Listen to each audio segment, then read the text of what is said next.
Okay, I've clicked live, so we should be live now. I'm just going to give it 15 seconds just to check there are no problems.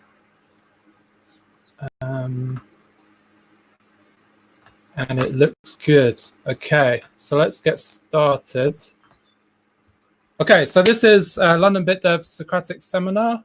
We're live streaming on YouTube currently for those on the call. The plan is also to do a transcript of this conversation. Like the point is not to try and find gotchas with anything anybody says, because this is an educational exercise.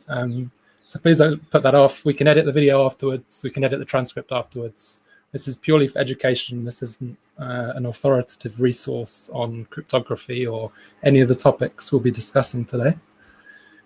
We currently got a call on Jitsi going. I think there's about 10 people on the call. Jitsi is open source, free, and doesn't collect your data. When it works, it's great. It seems to be working so far. And this is a Socratic seminar in preparation for tomorrow, where Tim Ruffing will be presenting. So there'll be a call tomorrow, and there'll be another live stream tomorrow with Tim Ruffing's presentation. There'll be a Q&A afterwards. Socratic seminars, for those who haven't been to one, they originated in New York. There's a very good site, bitdevs.org, where there's loads of resources to help you do Socratic seminars if you haven't been to one before. And the reading list or the agenda, there's a paste bin up. It's very much focused on BIP-Schnorr. It is hard to get a clear dividing line between BIP-Schnorr, BIP-Taproot, BIP-TypeScript. Like they do interact, and they do inform the design and the code of each other. So we will stray sometimes into Taproot, but the focus is on cryptography, is on Schnorr, in preparation for Tim's presentation tomorrow. Maybe we'll do a Socratic seminar in a few weeks on Taproot. That could be good. Okay, I think that's it. So we'll start, as we always do, with intros. You don't have to do an intro, but if you want to, there's a hand signal in the bottom left of the screen if you're on the call. If you click that, I'll be able to see that you've raised your hand, and I'll go to you. The intro will be who you are, what you're working on, how much you know about Schnorr, or what you'd like to learn in this Socratic on Schnorr today. And I do need volunteers. So does anyone want to click that hand button to get us going? Peter. Hi, I'm Peter. I do Bitcoin work at Blockstream, and I'm one of the co-authors of BIP-Schnorr. Thank you very much, Peter. Anybody else? Let's go to Adam. Hi, I'm Adam. And just one thing, Adam, before you start. If you're happy to turn the video on, it'll be better for the live stream. If you don't want to turn the video on, that's totally up to you. And if you want to stay anonymous, that's also completely fine as well. But generally, if we get the video and the audio on whenever you contribute, it'll be better for the live stream. Sorry, Adam, go for it. Okay, no problem. Yeah, I'm Adam Gibson, or Waxwing on the internet. I do various CoinJoin stuff, and also, oh, that's interesting. The video changed. Yeah, I've done some study of Schnorr, and did a talk on it in 2018 that's referenced. So anyway, please continue.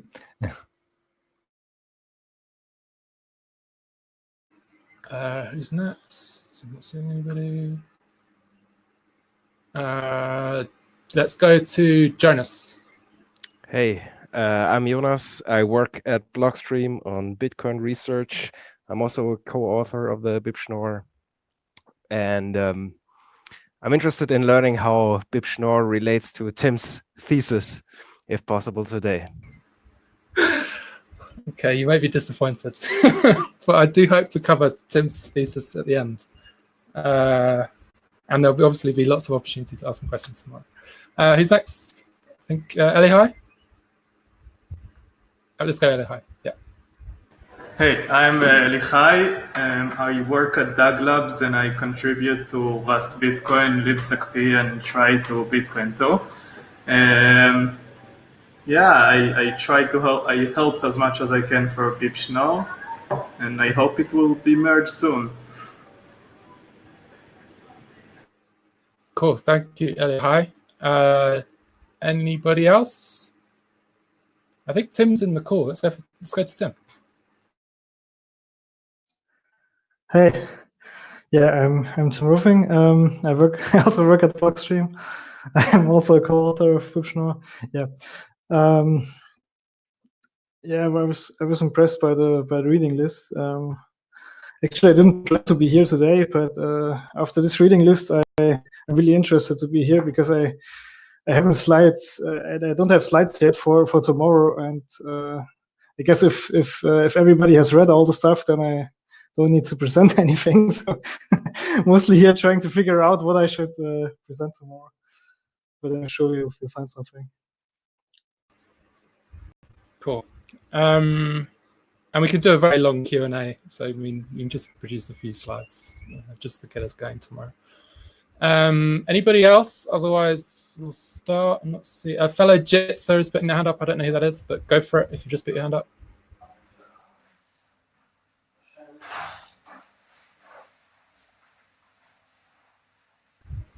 We can't hear you, fellow Jitser. Hello? Hello, go for it. I can hear you now. Oh, okay. So I'm Volker. My video doesn't work. Otherwise, I would be showing the video feed. And I'm just here for total immersion learning about cryptography. I have no credentials. That's fine. It's fine. Let's press it somewhere.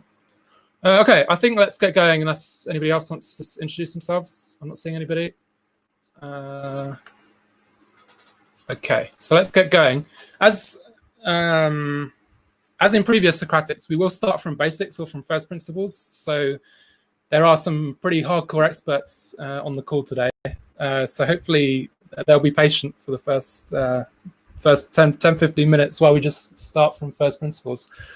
I do want to get people in the mindset of thinking what properties a digital signature scheme requires, right? So Adam Gibson, who was on the call, did a very good presentation at the London Bitcoin Devs, and this is on the reading list in terms of the things that a signature scheme requires.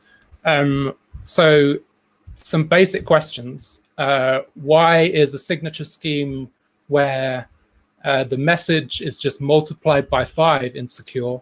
Why is a hash function insecure? Why do we need a more complicated scheme? And what do we need from our signature scheme in terms of security and its properties? Who wants to kick off? We'll try for the beginners first.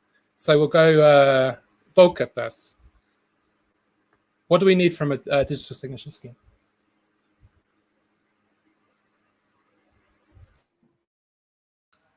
Sorry, I didn't get the question.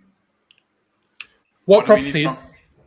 So what do we need from a digital signature scheme? So if I want to send you a message that's 5, why is a digital signature scheme that just multiplies that 5 by, say, 7 not a sufficient signature scheme? Oh, okay, because it's reversible. Right.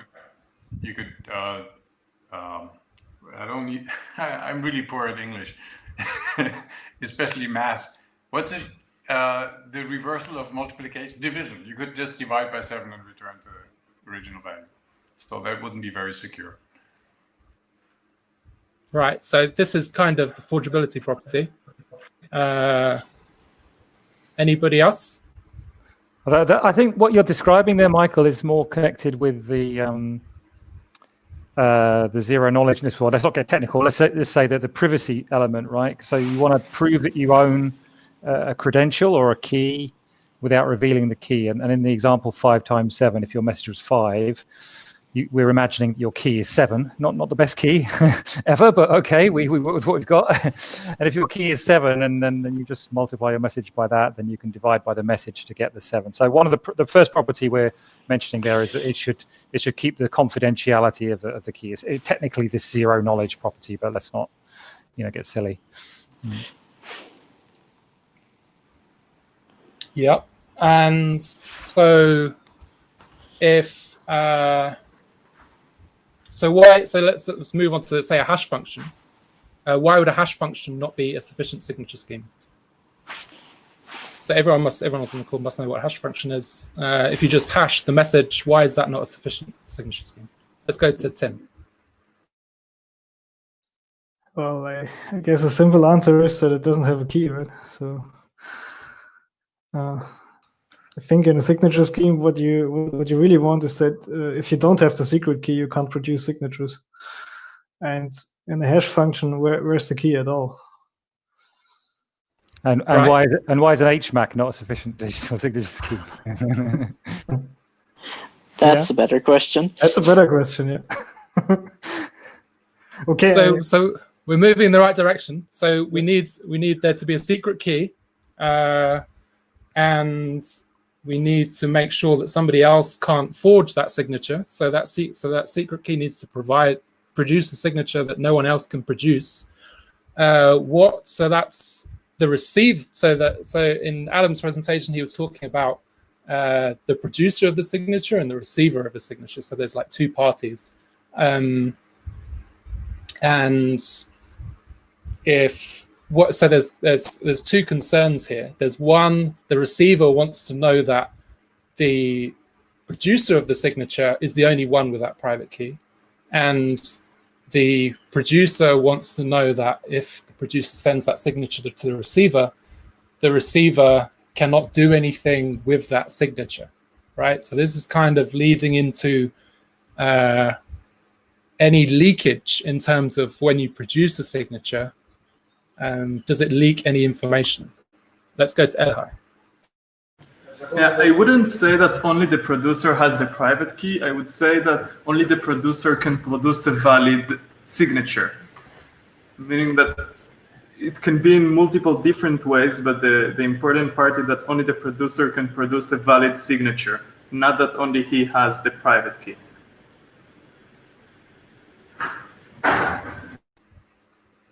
Okay. I think you define producer as he who has the private key. So I don't know what. I think Elhai has a good point here. I mean, of course, like you want to make sure that when you give a signature and you use your secret key to create that signature, you want to make sure that your secret key does not leak. That's how usual schemes do that. But in the end, it's the more generic or more basic property that you want is I think what Elhai described is that if you see a signature, you shouldn't be able to produce a different signature without having the secret key, of course. It's a little bit like I heard people talking about encryption and asking the same question, what should the encryption scheme provide? And then sometimes people say, okay, it should hide the secret key, but this is kind of besides the point, right? It should hide the message. And the secret key is a tool to hide the message. And I think we can say the same here for signatures. Of course, we don't want to leak the full secret key because this would others allow producing signatures. But you can ask questions: what happens if you leak, for example, parts of the secret key? There are signature schemes where this is fine. You may leak one bit, and then you leak something of the signature key, but still people can't produce signatures. So Right. The end goal is unforgeability, that someone without a key can't produce a valid signature. And a corollary of that is then obviously you cannot learn the full key from the signature. Because... Yeah, part of my point was also in the multiplication example, you might be able to produce another valid signature without knowing the private key.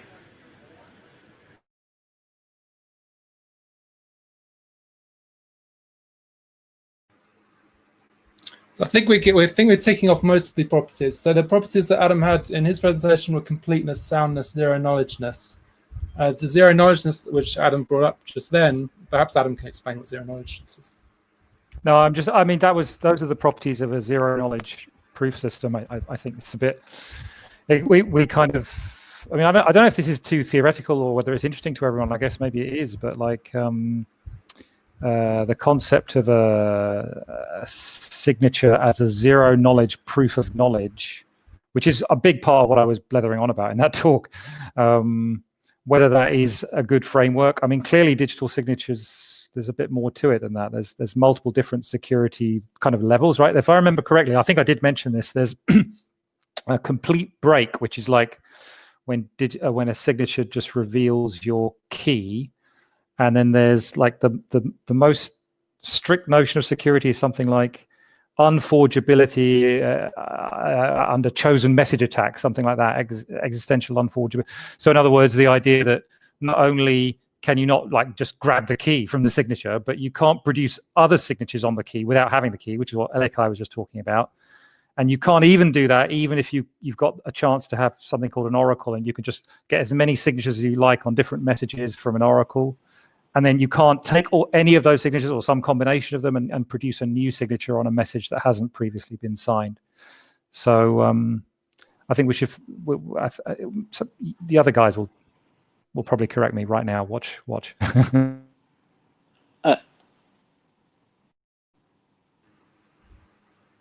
Did someone want to speak? No.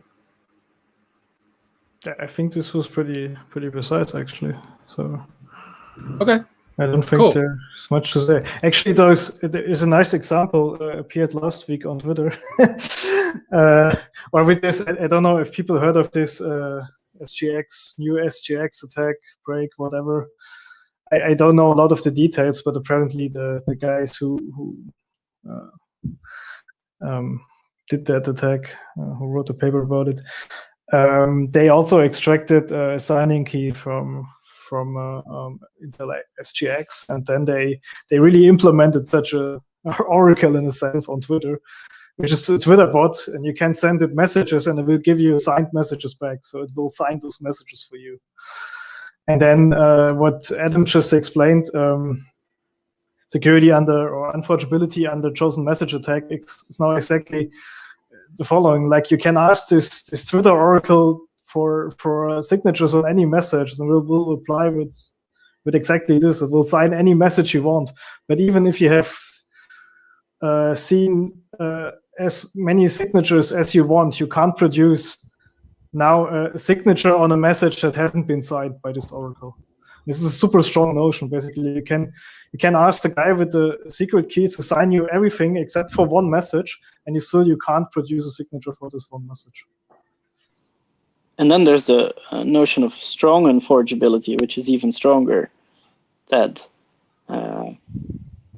even if you have asked for a signature on a particular key and gotten that from an oracle, you cannot produce another signature on the same message.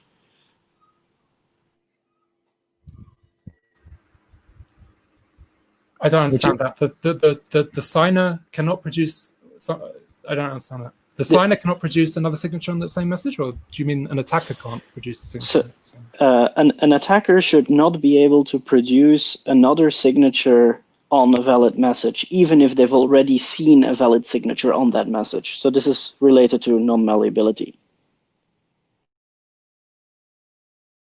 That's another property that we need on Bitcoin that perhaps you don't need on a normal digital signature scheme, where we don't have money and we don't have consensus system, and we don't have signatures being shared all over the place.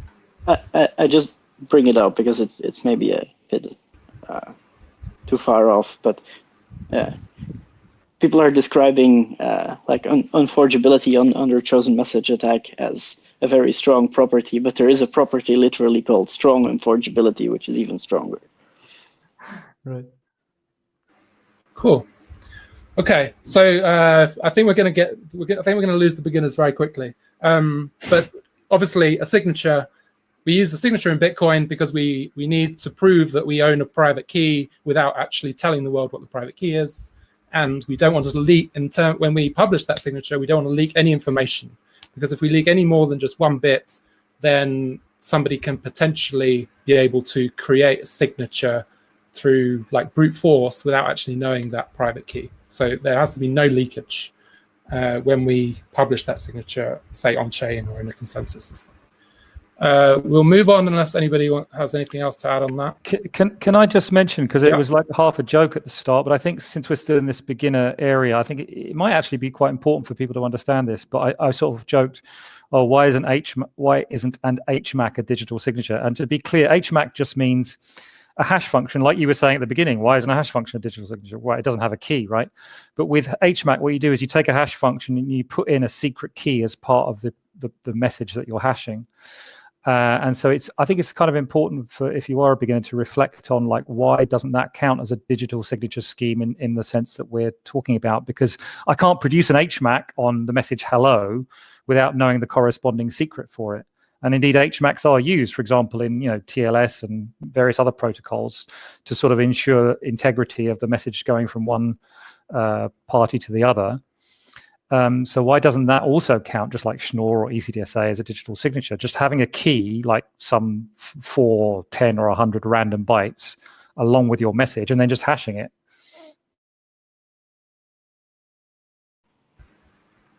Cool. I think that's a great question. We'll go Volker if Peter's finished. Volker? Yeah. I think the reason why a hash function couldn't be used as a signature is because it's impossible to verify the signature without knowing the original message if you have a hash function, right? Yep, that's exactly right. Well, no. Oh, really? Okay. No. I'm going to learn something. I don't think it's required for a signature scheme that you should be able to verify it without having the message. The problem is that you can't verify an HMAC without knowing the key. Oh, sorry, key. I thought it was the key he was talking about. Yeah, the key. So inherently, you need to give the secret key to the verifier in that case, and that obviously breaks the unforgeability. And this also explains why HMAC is maybe used is for example used on TLS connections, because they are connections with 2 well-defined peers, the 2 endpoints of the connection. Right. And they both can have the key, right? So I know if I haven't produced this MAC to message, then there's only one other party in the world that has the key, which is the other side of my connection. So I know the other side has produced the message. Or put otherwise, you can see an HMAC as the analog of a digital signature scheme, but in the symmetric world where you always have shared keys or like passwords or things like that instead of a secret public key pair.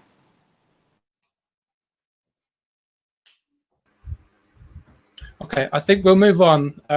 Like the conclusion to that is this is very complicated, and there's a reason why there's a phrase "don't roll your own crypto," because constructing a digital signature scheme that's secure and does everything you want, especially in such a complex system like Bitcoin, where signatures are shared all over the place and shared on the blockchain, is hard. Let's now move on to Bitcoin history. So in 2009, Satoshi made some choices. Satoshi used ECDSA for the digital signature algorithm. He or she used SecP256K1 for the elliptic curve, and he or she used the OpenSSL library for doing the digital signing and the cryptographic operations within Bitcoin. So, any thoughts on those choices and why he chose them? Were they good choices? Easy question again. Any thoughts? I'm sure all of us are mind readers. Can guess his or her intentions. But in retrospect, I think there's like general consensus that OpenSSL was a good choice. The elliptic curve was perhaps a strange choice, not one that was. So ED 25519 was more commonly used. Wait, was it more commonly used I at don't that think time? so. I don't think so. No? Okay. No. Please correct me. I don't think it existed back then. But ECDSA was a common choice. But yeah, the exact elliptic curve was not. Perhaps Yeah. P256R1, right? Was part of I the. think P256 was the most common one, but I'm not sure. Yeah. Yeah, NIST P256 is the same as SEC P256R1. Yeah. Oh, really? I didn't know. Huh. Yeah. Okay, Yeah, so I guess, I mean, the choices, I think at this time, if you don't want to invent your own stuff, then the two possible choices were like elliptic curves and even RSA, right? But I guess RSA signatures, so Satoshi didn't like RSA signatures because they're super large. And on blockchains, we optimize for size, and yeah, this was, I guess, the reason why he went into elliptic curves. And then if you're into elliptic curves,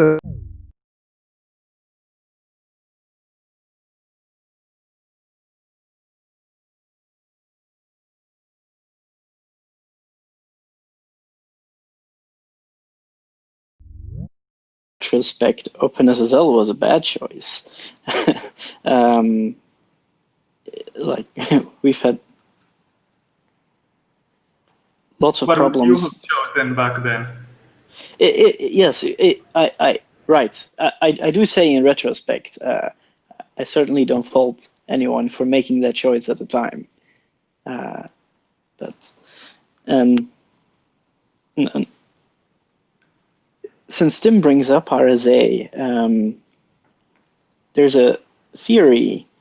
So the maximum size of pushes in Bitcoin script is 520 bytes, and I think it's been pointed out that that's exactly the maximum size of a 4096-bit RSA signature or something in standard serialization. So maybe that was actually a consideration.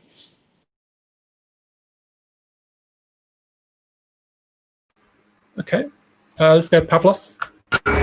Hello. Because during the call and I really had to do some stuff and now I'm doing.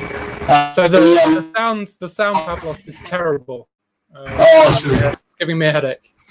So I don't know. I don't think we're going to be able to go. Right, the sound is terrible. Sorry. If you can sort the sound out, we'll go back to you. But at the moment, it just sounds terrible. Is it then not better?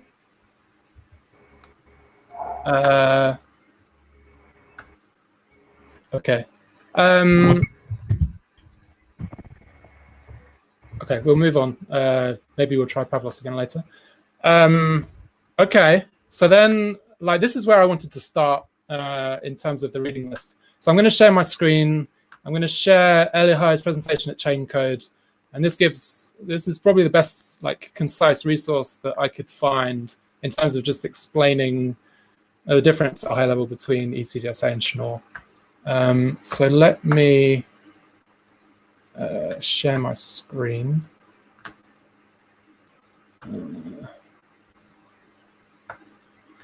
Okay, so perhaps Elihai, you can just talk about the differences at high level ECDSA and Schnorr, just basically summarize the points in your presentation. What I really liked about your presentation was that you had that glossary on every slide.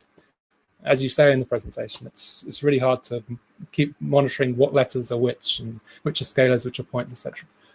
So perhaps you can just, Elihai, you can just talk about the differences between ECDSA and Schnorr at a high level. Yeah, thank you about the presentation. I really tried to make it as understandable as possible for non-mathematicians. But basically, the biggest difference between ECDSA and Schnorr is, you can see there in the second line in my presentation. Yeah, so you can see we take in the S scalar, we use the X coordinate of the point K times G, which is weird because usually in Schnorr, for example, there is a full separation between point operations, what you do for verification, and signing. So you can see at the bottom in Schnorr, there is just, you take a bunch of scalars, you multiply, you add, it's normal modular arithmetic. But in ECDSA, you create a point and then you take the x of that point and you use that like a scalar, which is really weird. Which is part of the reason that, as far as I know, there is no proof, there is no formal proof for ECDSA, although a lot of people have tried. Yeah, so, yeah, sorry. Yeah, it depends what you mean by formal proof. There are proofs, just not under the standard assumption of discrete logarithm and random oracle. But in particular, if you treat the operation, if you add an additional assumption that taking the x coordinate from a point and assume some properties about that, then it is provable. But are those properties have been analyzed? Well, that's the point with assumptions. Yeah, but for example, the discrete log, even though it's an assumption, it's been analyzed for sure. a lot of years. It's a much less common assumption, and that's a very reasonable criticism. But saying there's no proof, like that, okay. There is a proof. There's just not one under very common assumptions. And I assume that proof isn't new. That's weird, because last time I Googled for it, I found proofs, and then I found people showing the proofs are invalid. Right, it's cited. Oh, really? Okay, I'll look for that again. Yeah, so there is some proof. But as Peter said, the proof is assuming something that wasn't properly analyzed, like discrete log. And yeah, the reason behind it is probably a combination of the patent on Schnorr and some weird politics in NIST. There's some conspiracies around it, but we will ignore those. But yeah, we do believe ECDSA is working and isn't broken. And there is no reason to believe otherwise. But it's still nicer that Schnorr doesn't do this weird thing. And on top of the actual proof, because Schnorr doesn't do point operation in the signing, it's linear, meaning you can add signatures, you can tweak signatures, and you still get something that is valid in the framework of the signing.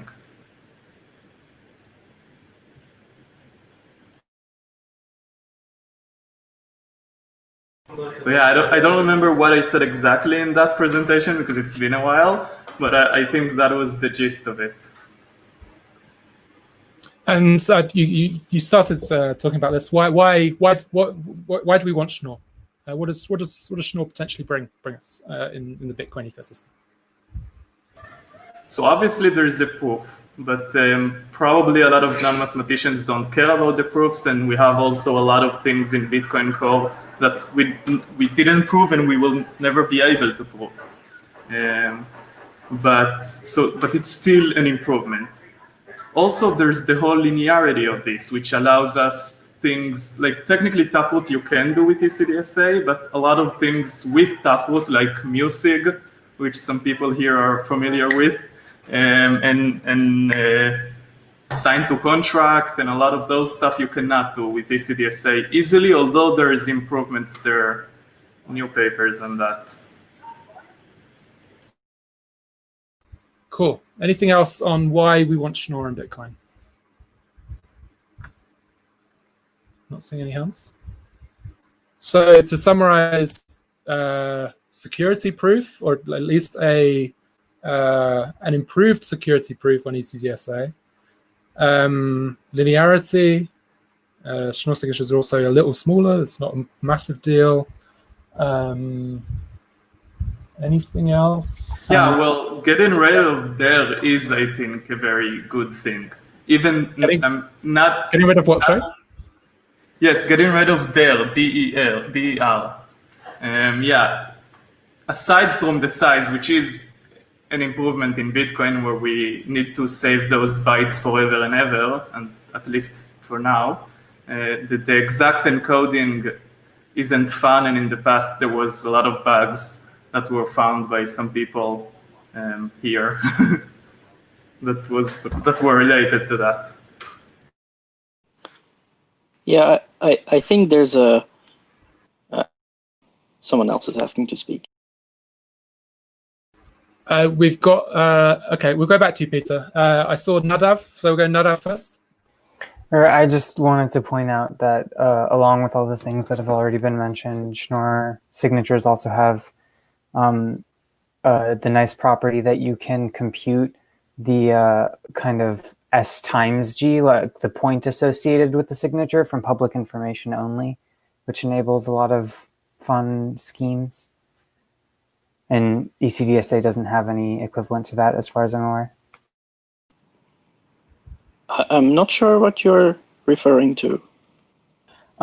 So because there isn't the weird, essentially, if you know the nonce, so I guess it's Schnorr with pre-committed R values, but if you know the R value and you know the public key and you know the message, then you can compute S times G from just that public information ahead of time without knowing what the signature is.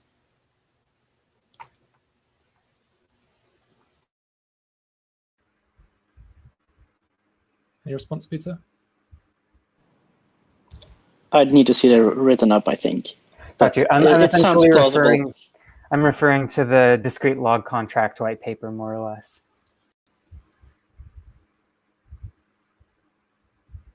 Okay, if Peter doesn't have a response, we'll go Stefan, who's next who's got his hand up. Let's go, Stefan. Hi. Yeah. Doesn't Schnorr also have the strong unforgeability property Peter mentioned before? Yes. So this is actually, so when we mentioned that there is a improved security proof, so on better assumptions,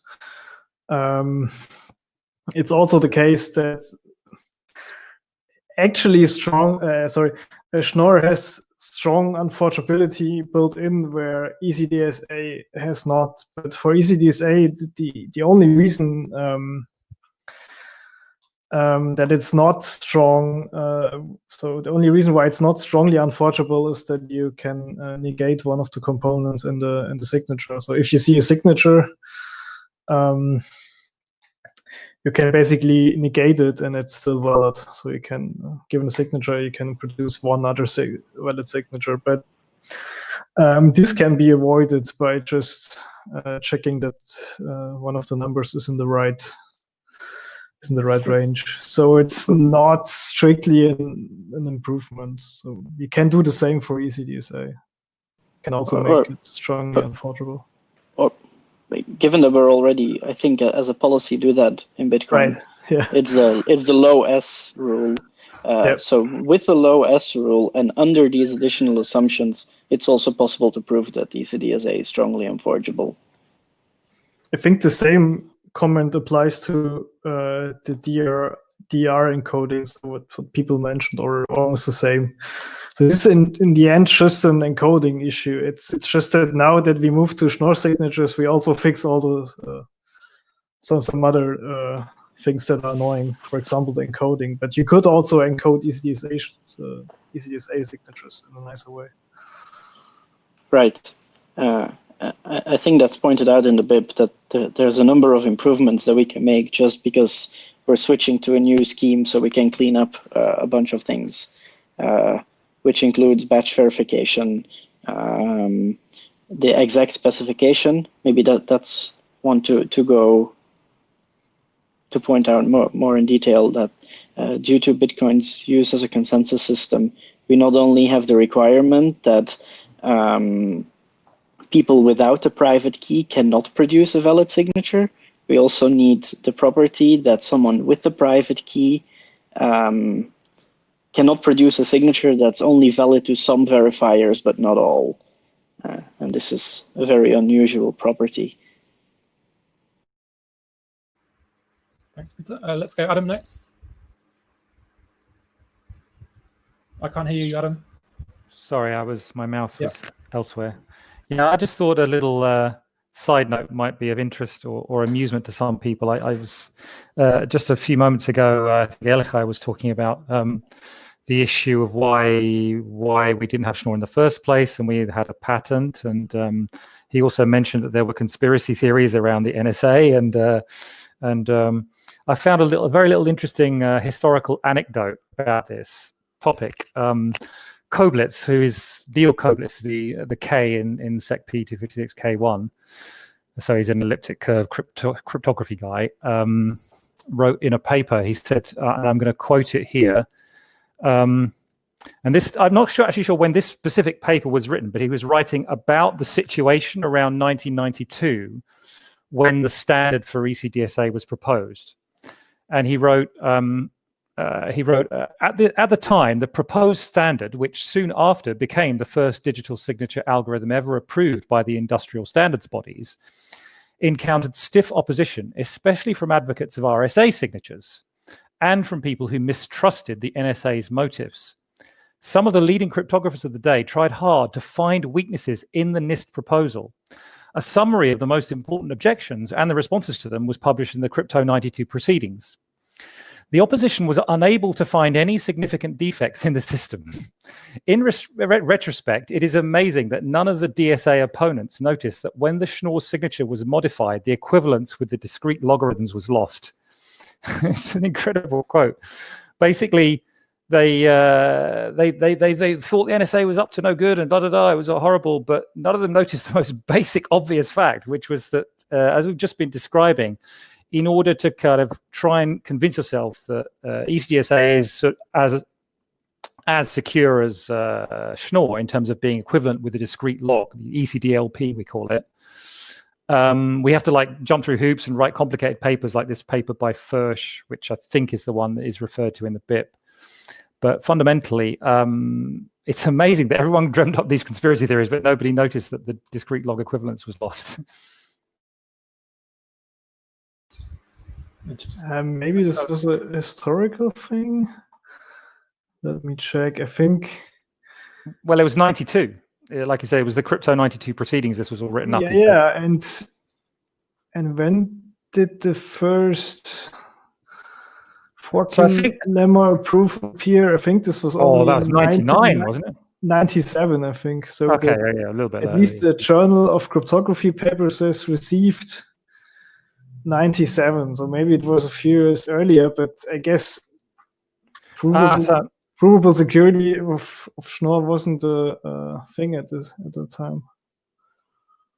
So I didn't even think about that. You've got a point. So you're saying that you're talking about like Poincheval and Stern. Is that what you're talking about?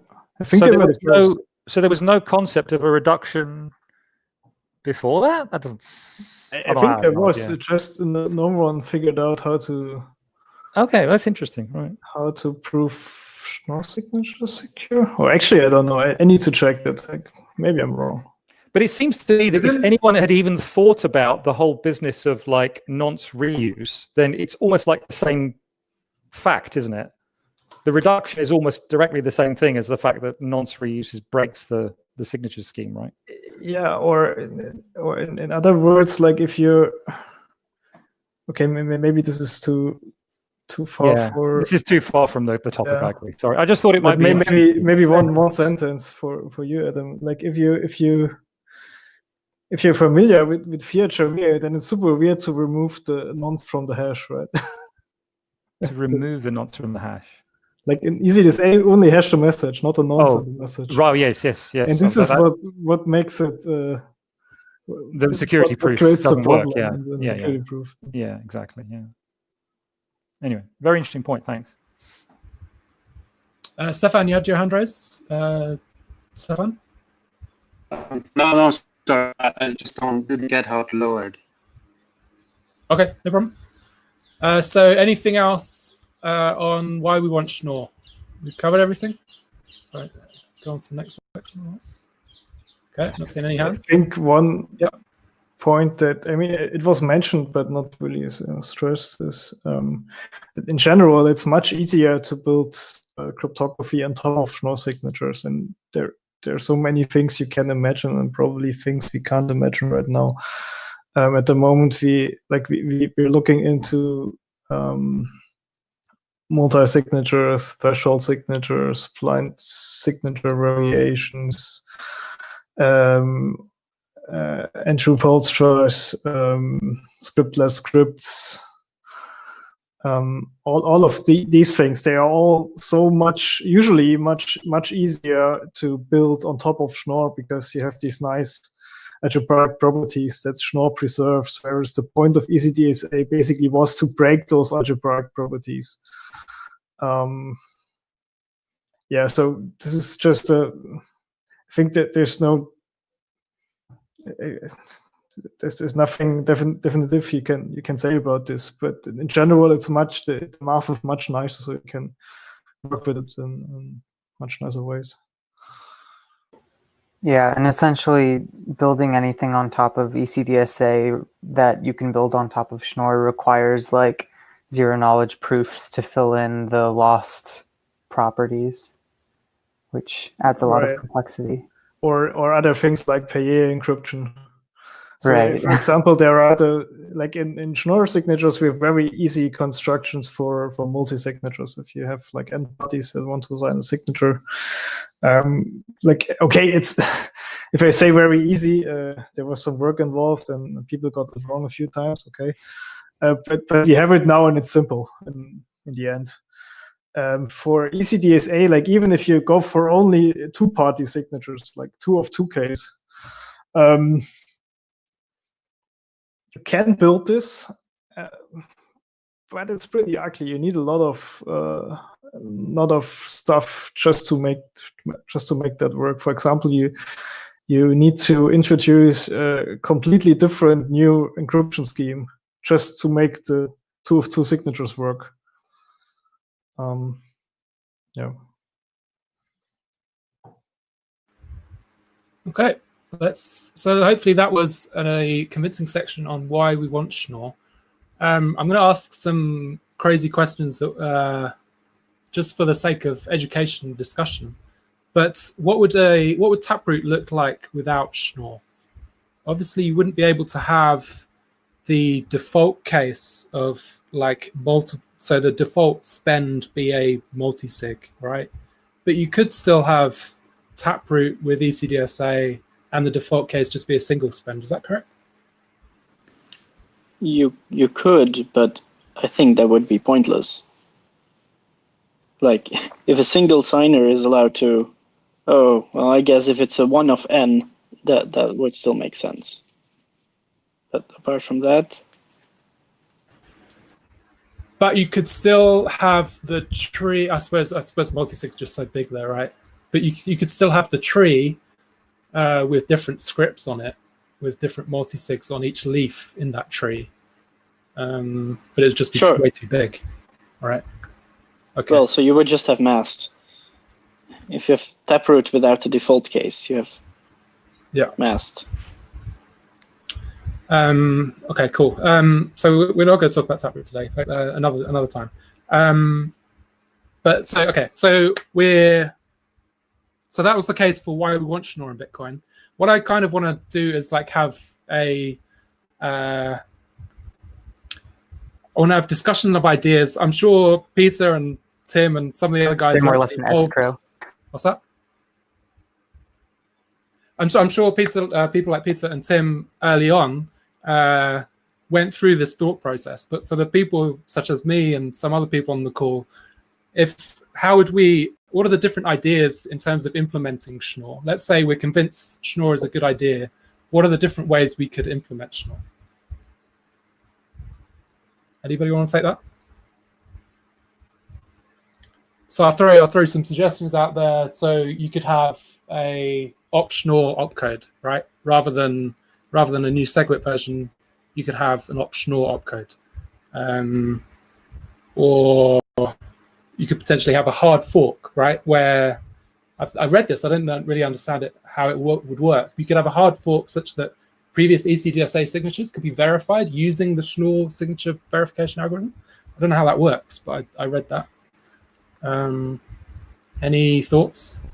Any other ideas on how Schnorr could have potentially been implemented? When I heard that they were doing this, the thoughts running through my head were like, what's the serialization?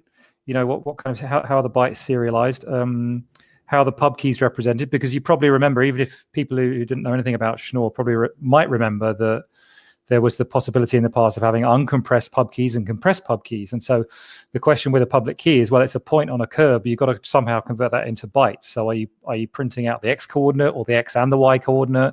And that question is kind of interesting because of the nature of elliptic curve crypto is that you've got a Y squared equals a function of X thing, which means that you'll always have the situation where both Y and minus Y are valid solutions. So for any particular X.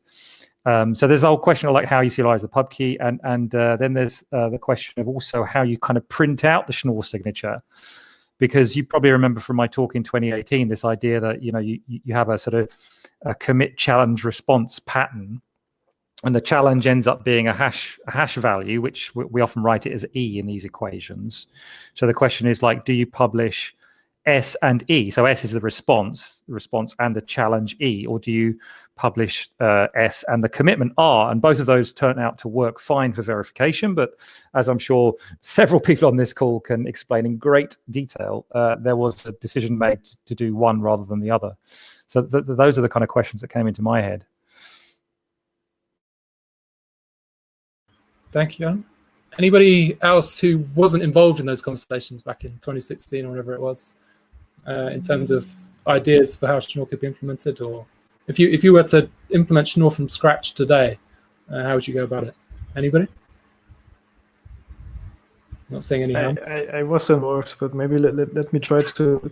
I mean, I wasn't involved back then, but okay. Let me try to propose another thing, or maybe correct one thing that you mentioned that you read. You could make a hard fork where you use Schnorr verification to verify the existing ECDSA signatures, and you said you didn't understand.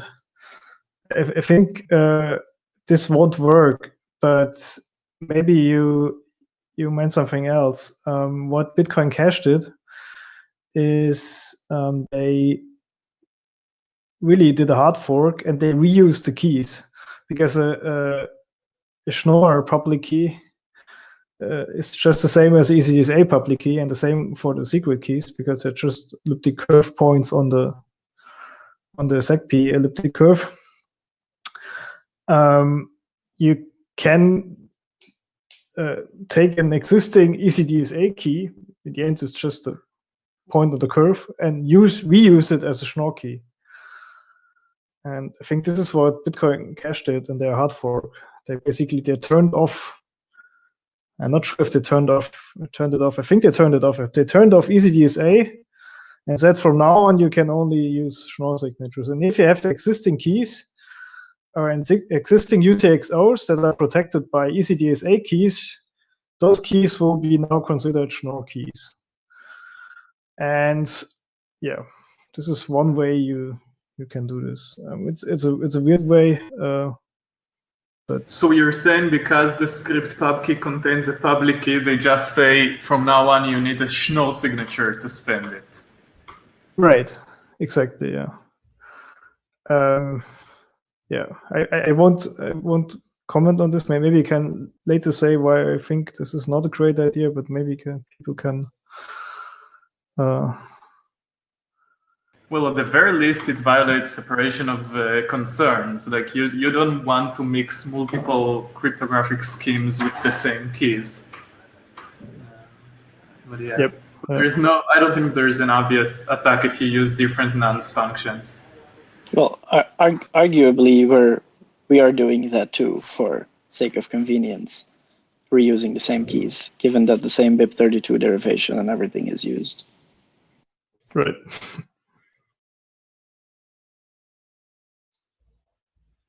Okay, so any other people from who weren't involved back then? Any thoughts or brainstorming?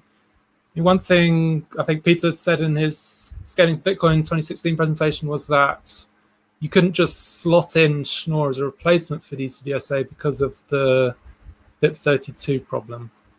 So this is where you can calculate a signature if you know the signature of a child key if you know that master public key. Yeah, anybody else who wasn't involved back then? Any thoughts? Otherwise, we'll move on to the people who were. Okay, I'm not seeing any hands. Yeah, go for it. This is more of a topic I don't have much to say about, but nonce generation seems like a pretty big design choice, and how we have deterministic nonce generation plus adding in like auxiliary randomness.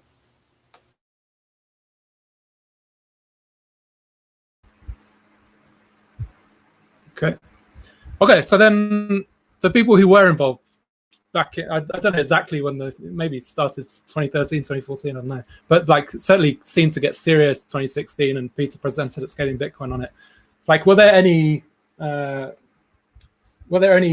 big changes in terms of your thinking in terms of how Schnorr should be implemented? I know Taproot only came along 2017. So obviously you had to integrate what you were thinking in terms of Schnorr implementation with Taproot. And then we'll get onto the multi-signature stuff later. But just any thoughts in terms of how your thoughts on how Schnorr should be implemented changed since, say, 2016? So I can speak for me. I think the biggest change I went through was thinking of Schnorr primarily as a scaling improvement, because I was envisioning it to be as part of a cross-input aggregation kind of scheme where we would aggregate all signatures in an entire transaction into one. And with the invention of Taproot, that changed to much more simple per input, more as a privacy improvement technique. Yeah, I think I remember you tweeting about it a while ago, about the fact that you see Schnorr as doing cross-input aggregation and maybe one day BLS or something like that doing cross-block aggregation.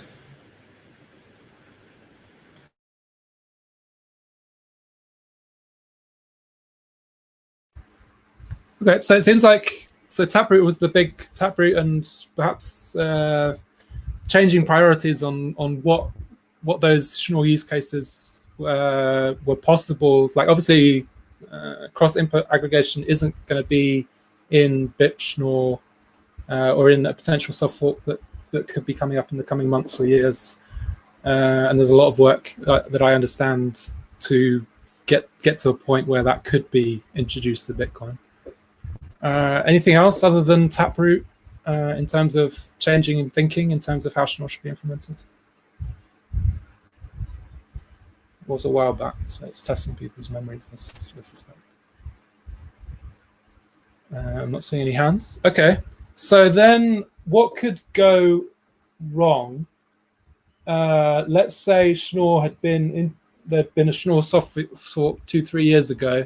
With the current thinking, so this potentially was pre-Taproot, perhaps op-Schnorr opcode was introduced, perhaps Schnorr was introduced before some of the security concerns of multi-signature schemes were discovered. Like what could have gone wrong if we'd have implemented Schnorr, say 2-3 years ago? Any hands? Not seeing anything. Well, one thing would be terrible. It's a complete science fiction argument, I suppose. Is like, what if people started making signature aggregation just by adding keys together? That's just a thought.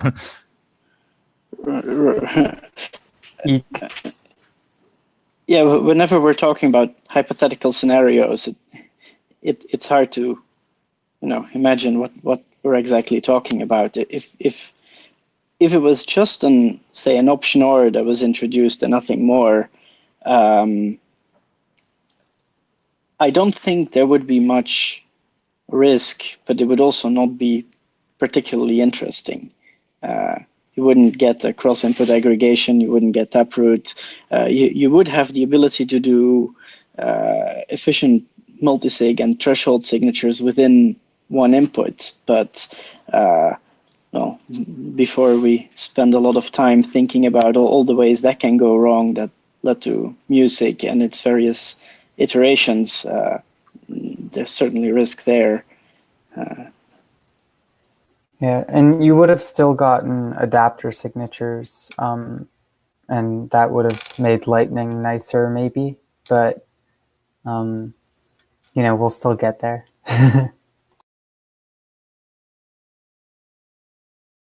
Let's go to Volker. Yeah, I think because Schnorr, the Schnorr implementation that's supposed to come into Bitcoin eventually will give pay-to-public key hashes, right?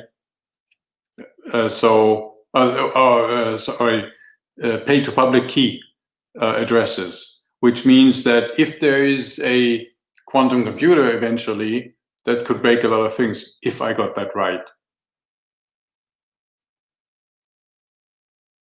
Because it's no longer hashed, it's just a public key that you pay to.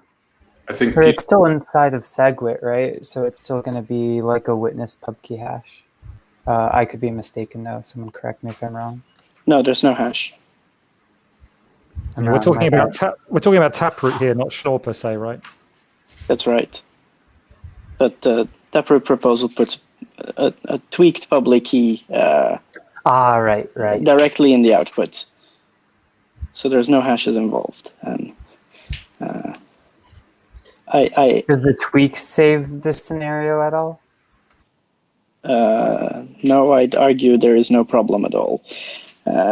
I believe the argument that hashes protect against the quantum computing is cargo cult. If ECDLP is broken, we have a problem. Period. Like public keys are like you. Any interesting use beyond simple payments, and that includes BIP-32 derivation, multi-sig, Lightning, various other protocols, all rely already on sharing public keys with different parties. So if we believe that computing a private key from a public key is easy to an attacker, we shouldn't shouldn't be doing these things. So the correct approach here is thinking of in a long term how we can move to actual post-quantum secure scheme and not lie to ourselves that our current use of hashes is any significant improvement.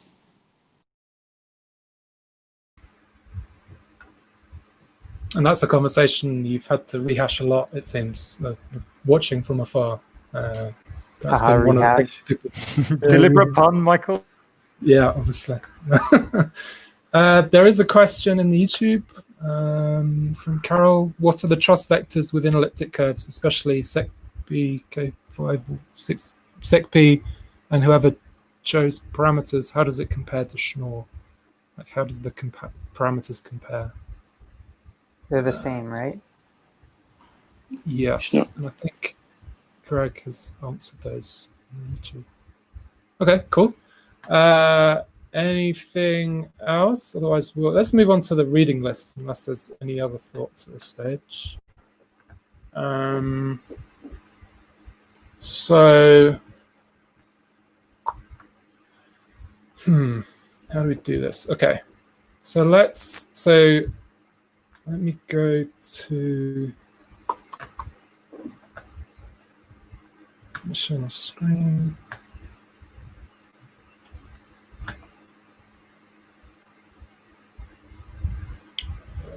Sorry for the delay, it's not working. Okay, there we go.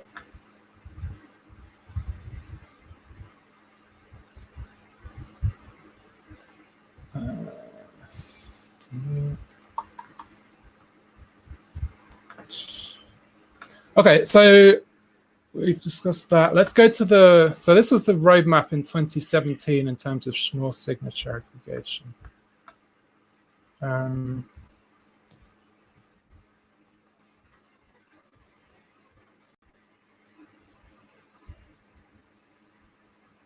Perhaps let's have a discussion on what could go wrong now, right? So we have the Schnorr proposal, we have the BIP drafted, the code's pretty much ready. There seems to be still be some changes, but like what could go wrong if BIP-Schnorr and BIP-Taproot were merged in, say, tomorrow? Like what would we be having nightmares over? Anybody want to take By merged in, do you mean the code or like a soft fork? Yeah, okay. So it needs to be merged in, and then there'd be a soft fork. What could go wrong in terms of and this is linking to the discussion with Peter earlier, where I said, well, what would have happened if it had been implemented really early? And Peter said, well, there's not really that much of a problem if there'd been an optional opcode back in 2017. But like, we don't want to have things introduced to Bitcoin where there's lots of opcodes where funds are locked up using those opcodes. I think Andreas has called this like crud, right? We want to get it right first time. We don't want to get things wrong. We want to have sorted out all the multi-sig schemes and make sure that Taproot integrates perfectly with Schnorr. We don't want to just rush things in, right? So what could go wrong? We'll go to Peter unless anyone has any thoughts on that. Let's go to Peter. Yeah, I think my biggest concern is in how things end up being used. Just because Schnorr makes it easier to build more complicated constructions on top doesn't mean they all interact well and securely. And we've already seen many, I think, unexpected pitfalls, like say the 2-round MuSig scheme that was proven insecure, where we went from, we think we have a proof, and someone found a mistake in the proof, and then someone found an actual break, and all these things were discovered fine before deployment. I mean, I think that the process is working here, but there are certainly risks that people will end up using much more experimental things on top. With, let's say, Nonce derivation or deployed in a way like anything that introduces more interaction at the wallet signing level introduces risks, I think. But at the same time, it comes with huge benefits. Yeah, and I'd also like to note that there is at least some risk of that happening on ECDSA as well, now that there are a lot more feasible kind of schemes built on top of ECDSA that are all still worse than the Schnorr versions. Yeah, absolutely. I think the same concerns apply to things like two-party ECDSA, much more so, in fact. I mean, we'll get onto this later, but like, do we need to have those multi-sig schemes? Do we need to have those like bulletproof and be really, really confident in those multi-sig schemes before we merge Schnorr in? Or can we potentially make those secure in the future after a Schnorr soft fork? That's a good question.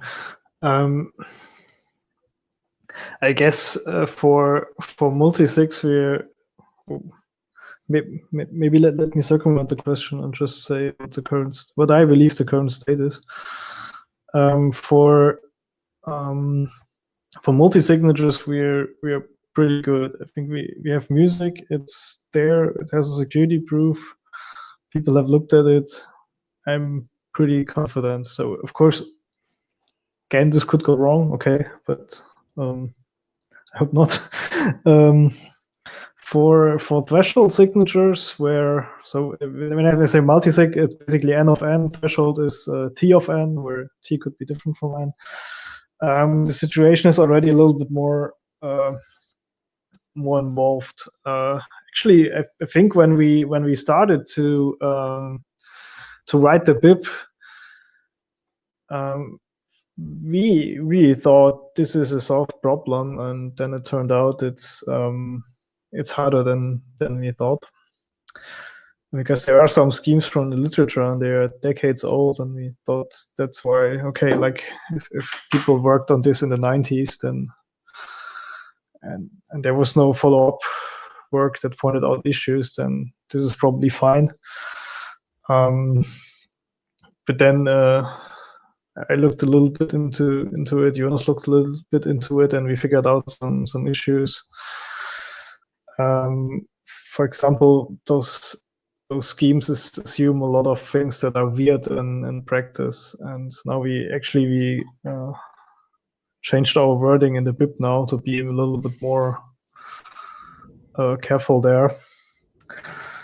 So this for sure needs more research.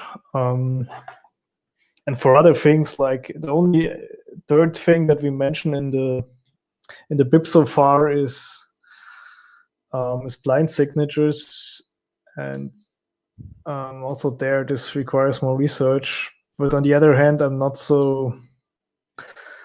I think this is not very important. So going back to your question, we can certainly live without working blind signature scheme, because I think if you really want to have blind signatures that end up on the blockchain and are valid Bitcoin signatures, this is a pretty rare use case in the end. For threshold, it would be nice if you had a scheme ready when Schnorr is deployed. But on the other hand, I don't think it's a deal breaker. A little bit, I share the concern of Peter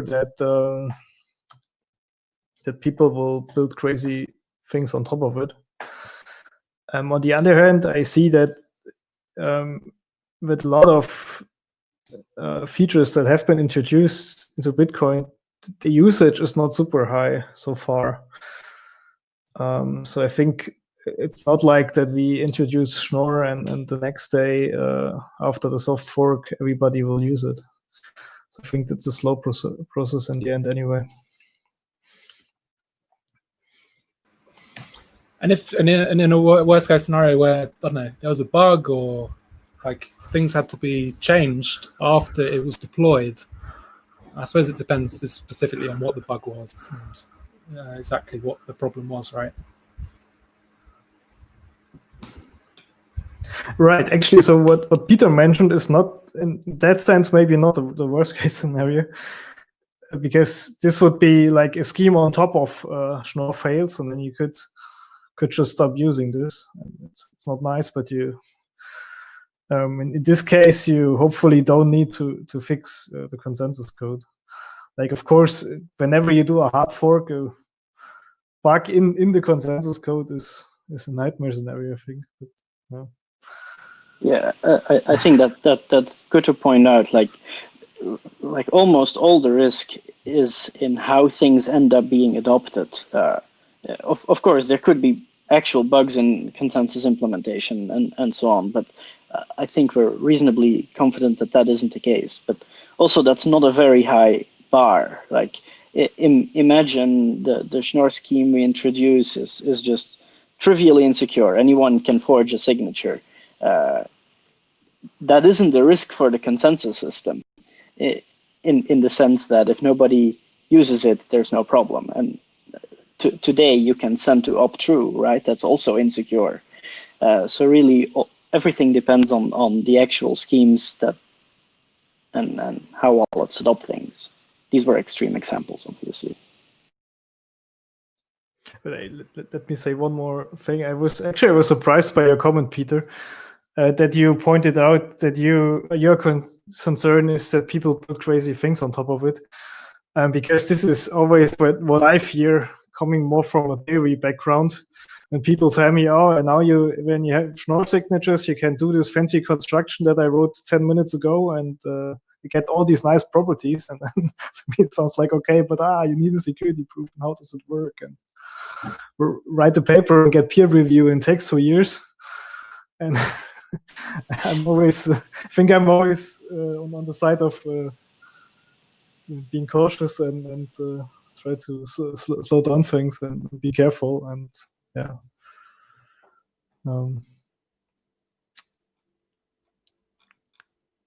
So I fully agree with Peter. We should be careful. Just because a scheme seems to work doesn't mean it's secure. Okay. Sorry. Continue. No, go ahead. I'm just having technical problems in terms of YouTube, so please continue the conversation. I'm just going to try and see what the problem is with YouTube. Please continue, Peter.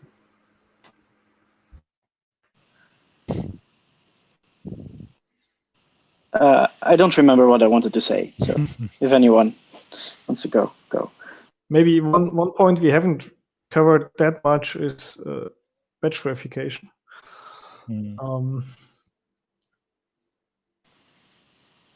So yeah. An interesting, that's a big one.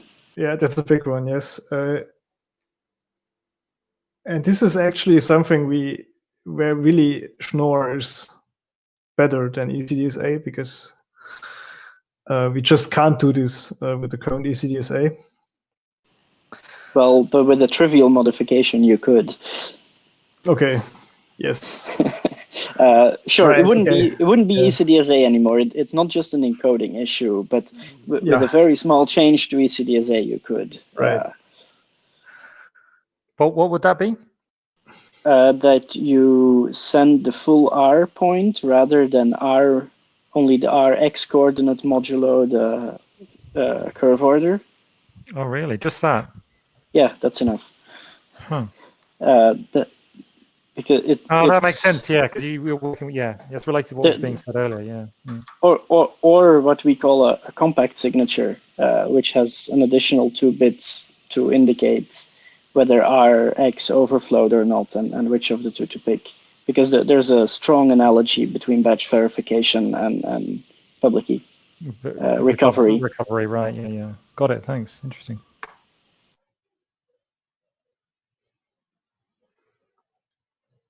Your answer, Peter, surprised me, because I thought that we didn't really care in terms of, as a protocol developer or someone that cares about the protocol and the network, we don't really care about people building things on top and losing money, right? What we're worried about is funds being locked up in some bug-ridden, like opcode or, and everyone having to verify that bug-ridden opcode forever, right?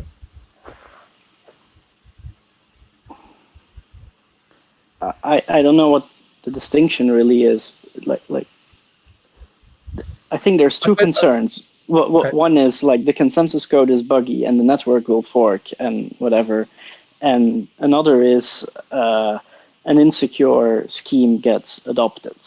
But the second question is much more about, especially if you go into higher level complex protocols, it's much more about wallet level things than consensus code. Of course, if we are here is our Schnorr proposal and it's trivially insecure and everybody starts adopting it, that's a problem.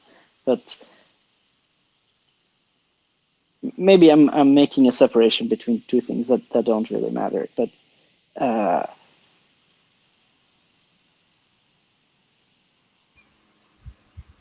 okay. Just proposing a possibility that is possible with new consensus code. If nobody adopts it, there's no problem. And there already are trivially insecure things that people could be adopting, but don't. Like people are not sending to an opt-true or something. But perhaps you're talking about technical debt in stupid opcodes that end up never being used. Is that your concern? I suppose that's one of the concerns, yeah. I think like CRUD or like, yeah, just loads of funds being locked up in stuff that wasn't optimal. And it would have been much better if things that were optimal were already merged in rather than rubbish.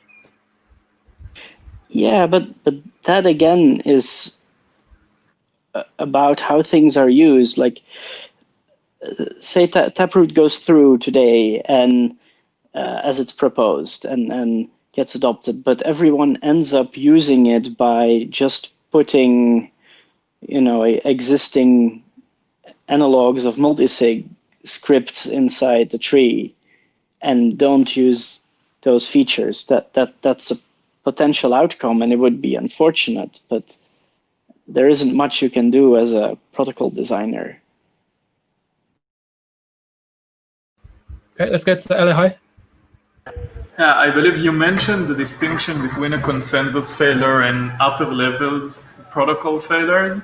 And I think they can be as bad. Let's say if Schnorr didn't interact well with BIP32 and we didn't notice that, and all the wallets would deploy Schnorr with BIP32 and a lot of funds would get stolen, this is at least as bad as funds being locked up because of consensus. Absolutely. There's no doubt about that, but it depends on it being used. That's yes. a distinction. Yeah. But you only need one person to use it, and then everyone has to care about it, though, right? Is that a distinction, or are you talking about lots of adoption? Well, if there is a bug in the alt stack, for example, it wouldn't be the end of the world, in my opinion, because as far as I know, almost no one uses it.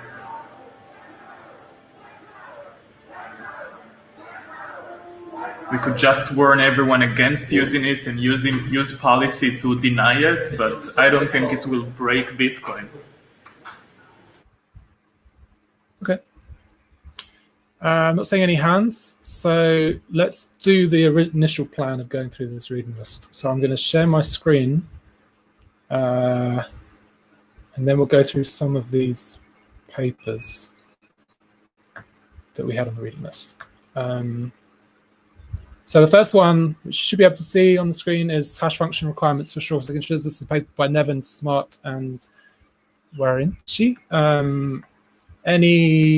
Who's read this paper who'd like to discuss what the hash function requirements are for Schnorr signatures? I'm not seeing any hands. By default, I'll go to Peter unless somebody else has read the paper. Peter, how has this paper informed how hash functions are used in Schnorr for Bitcoin? Maybe Tim would be a better person to answer this. Okay, Tim. I guess I am, if I remember. I think this. So I haven't read this again, but I read it a while ago, of course. I think this paper has a deeper look into possible alternative security proofs for Schnorr signatures. So the normal security proof for Schnorr signatures models the hash function as a random oracle, which is some thing that people do in theory crypto because we cryptographers, we don't know how to prove stuff otherwise, at least not very efficient stuff. So we invent this model where we look at the hash function as an ideal thing, and then we can play a lot of ugly tricks in the security proof. And when I say ugly tricks, I really mean that. The only confidence that we have in the random oracle model is that it has been used for decades now, and it hasn't lead to a real problem. So we know it's kind of it's weird, but it has never failed us. So it's kind of I believe in it. And the other thing is that it anyway needed in Bitcoin, so it's not a problem to rely on it because it's used in other places in Bitcoin. So yeah, Peter. Yeah, I think that this is something that I think few people realize how crazy some of the cryptographic assumptions are that people make. Like the random oracle model. I don't know. I a couple months ago explained to someone who was reasonably technical, but not all that into cryptography, how the random oracle DL proof for Schnorr works. His reaction was like, "Oh my God, that's terrible! Like that has nothing to do with the real world." And it's true. I mean, I won't go into the details here, but it's pretty interesting. And the fact that you can program a random oracle has no relation at all to how things work in the real world. But if you look at it just pragmatically, like how good has this, like just treat it as a tool and think about how well has it helped us build secure protocols. And I think it's been very useful there. So like in the end, you just need to look at how good is this as a tool and how often has it failed us. Right. And basically in practice, it's never failed us. So it's a super useful tool. And but okay, nevertheless, it's interesting to look into other models, and this is what's done in this this paper. In this paper, they take a different approach. So as I said, in the normal, if you normally want to prove Schnorr signature secure, you assume that discrete logarithm is hard. And this is a standard thing. There's nothing weird about this. It's still an assumption, but you can formalize it. It can be true in the real world that this is hard. And you make this crazy random oracle assumption for the hash function. Now, I think in this paper, they go the other way around. They say, look, now we take a simple assumption for the hash function, and they discover several assumptions. For example, random prefix, second pre-image, secure. I won't go into details what that is, but you can make that formal. It's a much weaker assumption than this crazy random oracle thing.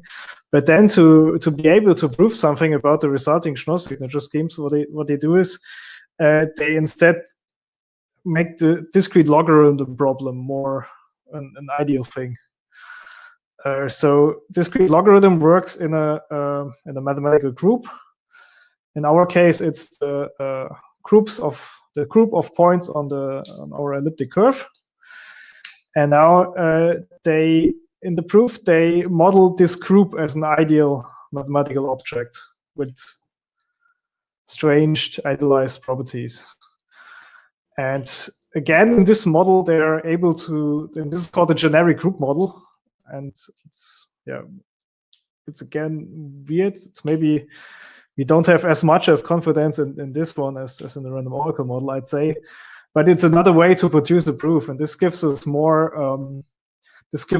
confidence on the resulting thing. It's basically okay if you go that approach, you can produce a proof. If you go that other approach, you can also produce a proof. And that's just even more confidence that what we're doing there is sound in theory. And concretely, this also I think this also has implications for the length of the hash function here. But I'm not sure if I remember this correctly. I believe that's correct. It's for the other variant, right? I think the paper points out that you can do with 128-bit hashes in that model, but of course you lose the property that your signature is a secure commitment to the message in that case. Right. Which may or may not matter, but is kind of a, I think, implicit assumption that many schemes or many people who think informally about a signature scheme assume it makes, and is possibly scary to lose. Yeah, indeed. So, right. And this is, okay, let me maybe give some background here. this is not really relevant for the signatures, for the Schnorr signature scheme that we have proposed, but it's relevant for the design decisions there. Because you could specify a variant of Schnorr signatures which are actually even shorter than what we proposed. So in our proposal, you send two elements, R, which is a curve point, and S, which is a scalar. And you can replace R by a hash. And this is basically in some sense the spirit of ECDSA. Okay. Whatever. So, but as I said, you can replace R by a hash, and then because a hash is nice, is tunable in a sense. You can, if you have a hash function like SHA-256, you can just truncate it after maybe 128 bits. You can play around with this length. Whereas if you want to send an elliptic curve point, you can't really do that. Usually you send an x coordinate, and of course you can truncate this, but then the receiver will never be able to recover the full point from that again. So by switching to a hash function, you could tune its parameters and then tune it even smaller, which would reduce the final signature then by 128 bits, and we would still be secure. Yeah. However, this comes with several disadvantages, and we explained those in the BIP. One of the disadvantages is that we lose batch verification. So we don't want to do that. And then another disadvantage is exactly pointed out by this paper. If we switch to hashes and do this size optimization, then the signature scheme would have a weird property, namely the following. I can take a message M, give a signature on it, and send you the signature and the message. And later, I give you a second message, M prime, and also this the signature that I sent you will also be valid for M prime. And I can do this as a sender. And there's, if you think about unforgeability, there's nothing wrong with it, right? Because I'm the sender. I'm the guy who has the secret key. So I can produce a signature for M. I can produce a signature for M prime. And for any other message that I want, but it's still kind of a very unintuitive property that I can produce a signature, one single signature that's valid for two messages. And I think this will confuse a lot of protocols that people want to try to build on top of Schnorr, because they implicitly assume that this can't happen. In particular, that's going to be interesting if the sender is not a single party. And in this example that I mentioned, I'm just the guy with the secret key. But what if we do something like MuSig, where the secret key is split among a group of parties? Then this is and maybe they don't trust each other. So what's happening then? Right? Who is the sender in that case? And things are starting to get fuzzy. And this is a thing that's pointed out in this paper, and another reason why we don't want to use this hash variant. Thanks for that. Then let's go to Adam. Oh yeah, hi Tim. Thanks for that. So I just you mentioned that one of the reasons you don't like this truncated hash variant is that it would remove the batch verification property, and I know that you mentioned that a little bit earlier as well. But I wonder if both for myself and maybe for other people, it'd be useful to concretize, if you guys could explain concretely just how much of an advantage it will be in Bitcoin in the real world to have the batch verification property. Yeah.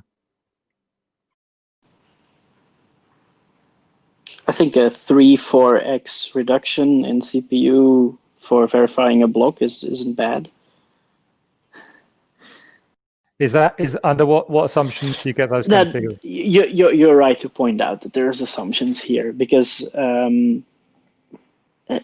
in practice, many transactions are validated ahead of time, so that doesn't apply. This is definitely something that matters for initial block downloads validation, and possibly even more, because you could arguably batch multiple blocks together, or even all of them, where you can get even higher factors, though I haven't looked into the numbers, how much that is.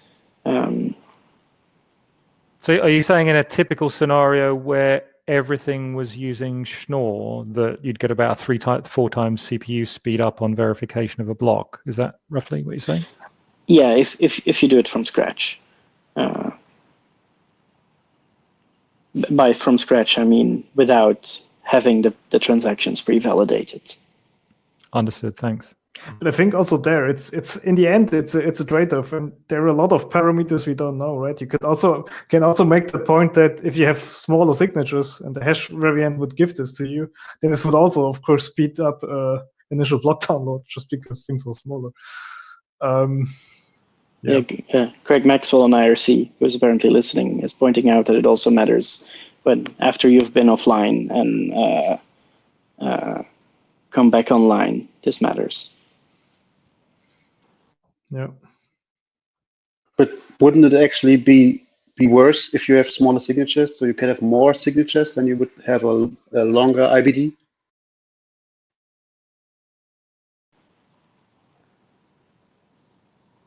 Can you say that again? You say because blocks are full anyway. Right. If we have a fixed block size and we have more signatures, we need more IBD. So, but I think this just adds another point to this trade-off discussion. Yeah, it depends what you're talking about. I think in a worst case scenario, actually no. The correct answer here is that there is already a limit on the number of SIG-ops a block can perform, and that limit isn't actually changed. So, in the worst case scenario is a block either before or after that hits that limit of 80,000 signature operations per block. So the worst case doesn't change much. Of course, the average case may get slightly worse in terms of how many signatures you need to do, because just average transactions will make more efficient use of the chain. And I think the counterpoint to that is, well, that's why we're introducing the ability to batch verify, so that that isn't actually a downside for the network. Right, but we just talked about the trade-off, and that you could actually use a hash that is shorter, that would make the signatures even shorter, and they would be worse we couldn't I see. verify them in a block. I see your point that now. would make Yes. worse twice in a way.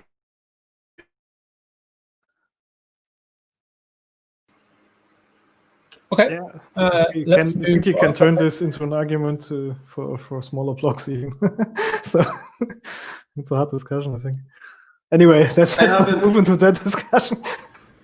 I have another use case that I think is important for batch verification, which is blocks only mode, which is common in low power devices and even phones for people who do run full nodes in phones.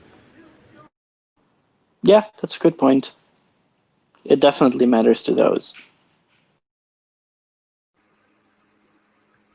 Okay, let's go on to the next item on the reading list. Share the screen again. So this was Jonas Nick's blog post on Exoni pub keys. And this, I'm sure somebody can summarize, because this is pretty important. I don't know, should we go Peter or Tim? Or Jonas. Or Jonas. I don't think Jonas is in the call. Not. Is Jonas in the call? He's here. He is? I haven't heard from him. He Jonas, was. if you're here, If was you're here, at the beginning. please, summarize your blog post. Oh, he left. Okay. If he's left, okay, we'll have to go for someone else. Tim or Peter or Adam or anybody. Yeah, I'm happy to talk about it. Go for it. This is about the question whether it's fine to go to X-only public keys and the trade-offs there. Yeah, that's the blog post. Yeah. Yeah. Can you just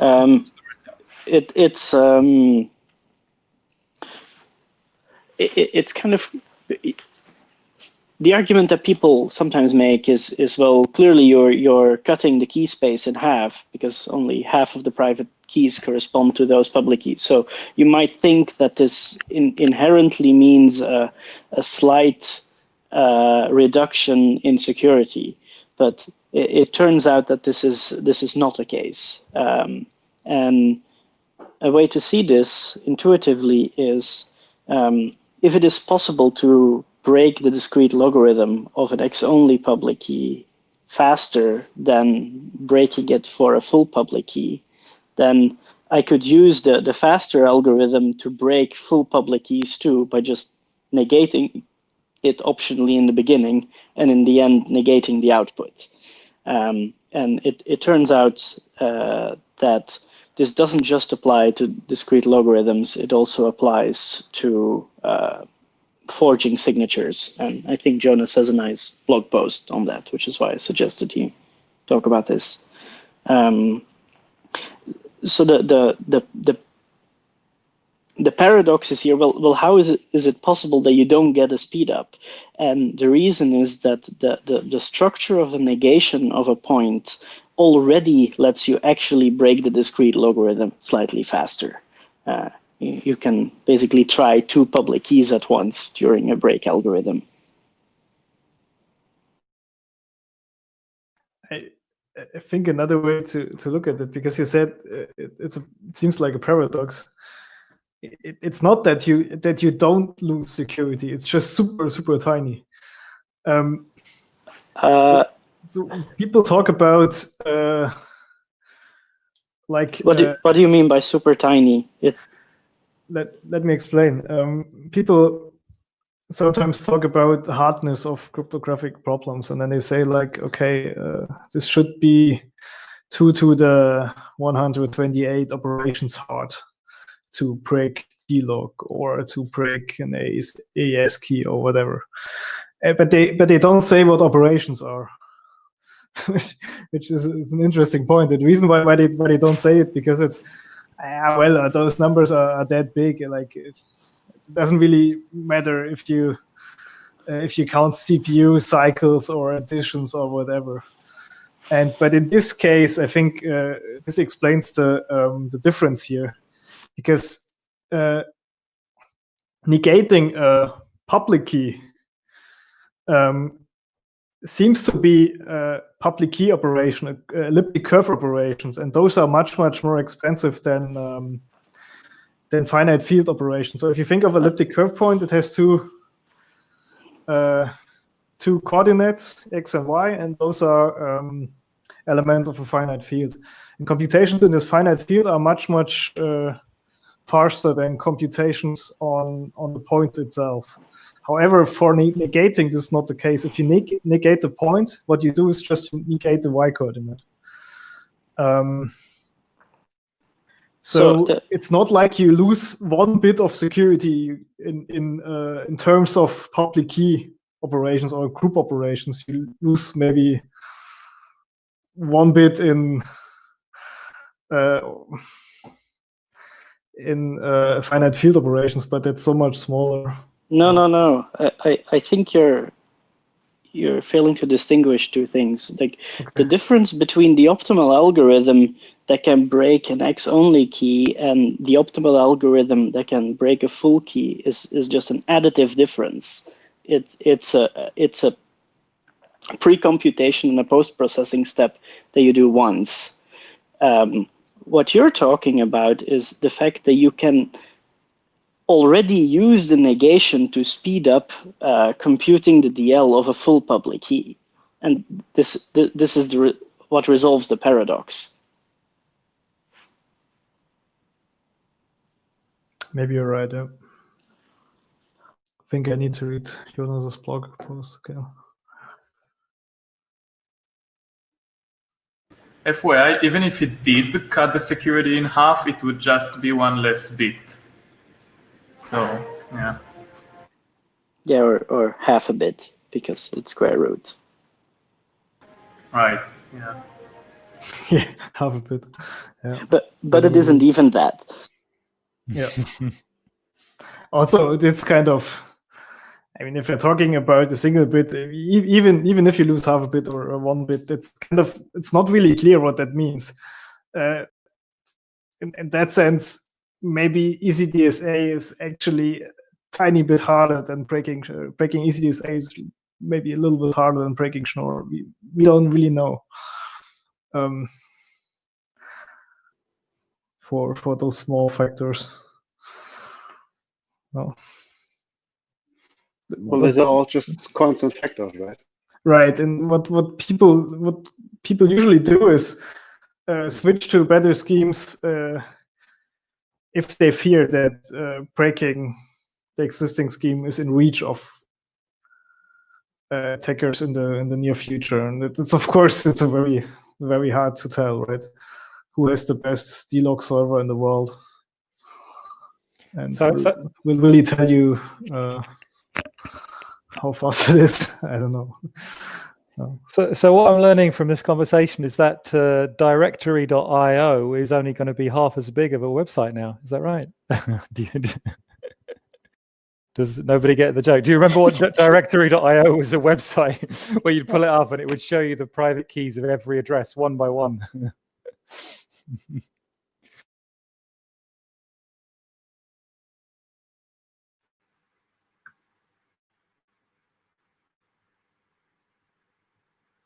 Okay, I think I dropped off the call briefly there. Can you hear me?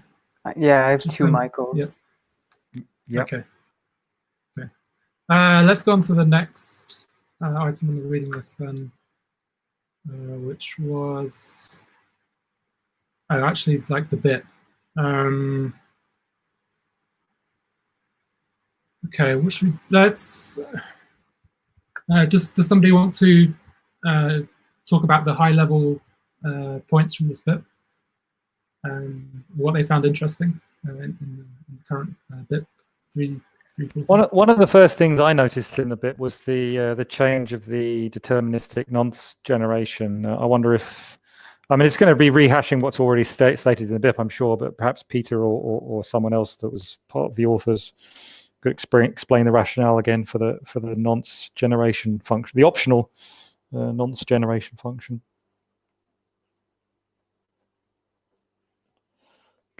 That's a tough one. Okay. Because I think there is, yeah. Let me maybe try to give an introduction to this thing. Maybe the case that Peter remembers better. Go ahead. It's pretty far in my mind too. But maybe I could start it off by just saying to people who are not aware of all the gory details that the general idea here is that if when you have to generate a nonce every time you generate a signature, and if by accident you use the same nonce twice on different messages, you're going to reveal your private key. So this has led to people losing money in the past from bad programming errors. So there's something called deterministic randomness, I guess you could call it, which is really a weird concept, but it just means that you generate some number as a function of your private key and the message you're signing. So that what that means is that number that comes out, it's unpredictably random. So it's like, out of a hash function, let's say, but it because you're using a deterministic algorithm to generate it, you're not going to accidentally create the same number for different messages. So that's like deterministic nonce generation. And the standard that was being used, and I think is still being used by pretty much all wallets, is something called RFC 6979. It's a rather complicated algorithm, but obviously it's an RFC, you can look it up. And one interesting thing about this new BIP 3.40 for Schnorr is that it specifically doesn't use that algorithm at all, and it has another deterministically random nonce generation algorithm. But I was kind of asking, like, what was the thinking behind that specific function and so on.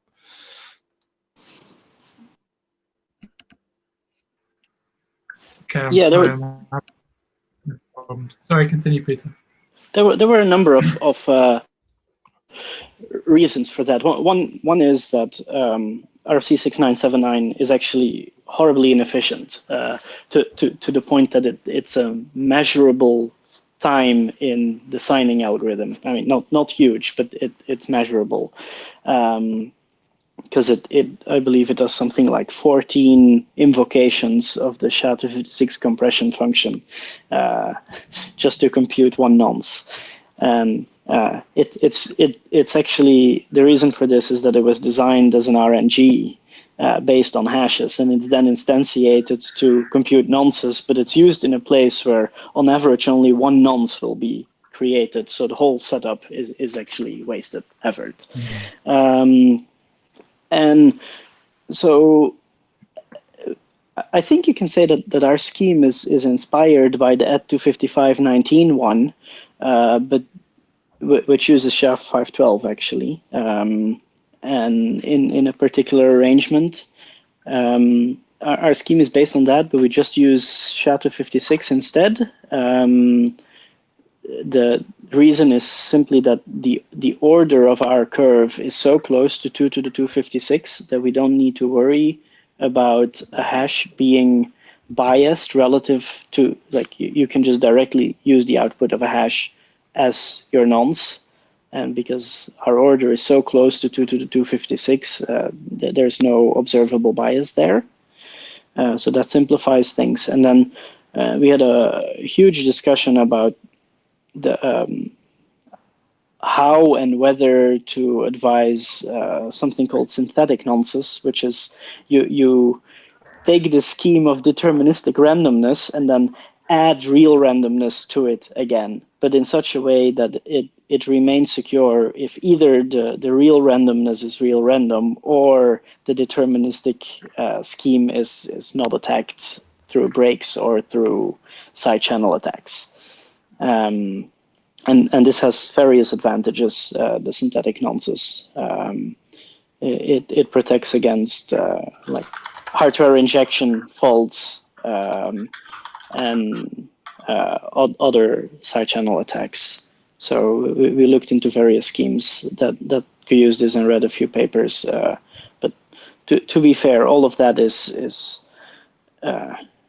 really hard to protect against. So it's more a we need to pick some scheme, and there's a number of competing otherwise equally good ones.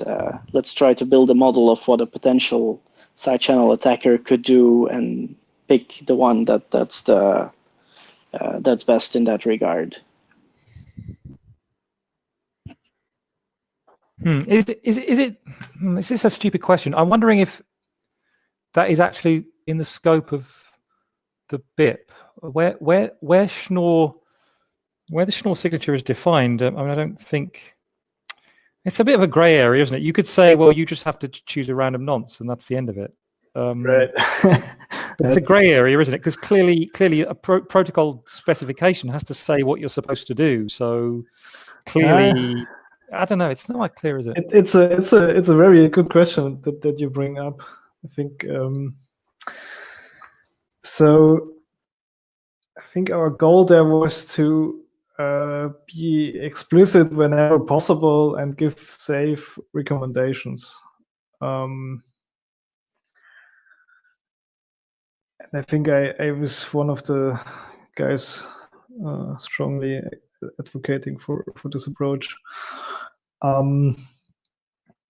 It's always hard. You write a cryptographic algorithm or even a specification in that case, and then your hope is that people will implement it, right? On the other hand, you tell people, "Oh, don't implement crypto if you don't know what you're doing." So I think like if only really like people who really know what they're doing would implement crypto, and even they get it wrong sometimes. then we could maybe skip some details in the draft, in the BIP draft. On the other hand, I think like if you're an average skilled programmer, I still don't think you should be the one implementing crypto. But I think the idea here is that if we give very good recommendations in the BIP, then there is a higher chance that the resulting implementation will be okay. Another thing here is that this specific nonce function, of course, like even if you know what you're doing, you don't want to invent this from scratch, so you might just be happy with what other people have thought about. Yeah, Craig gives a good point on IRC, which I'm going to quote. So it's important to have a good recommendation, because if you let people just choose a random nonce, we know they'll do it poorly. And evidence of that is that in a very early version of libsecp, we let them, the nonce could be passed explicitly as a call. It wasn't generated inside the library. And then some Ethereum implementation just passed the private key XOR the message as the nonce, which is very insecure. So the application writer isn't a cryptographer necessarily. I was paraphrasing in this case.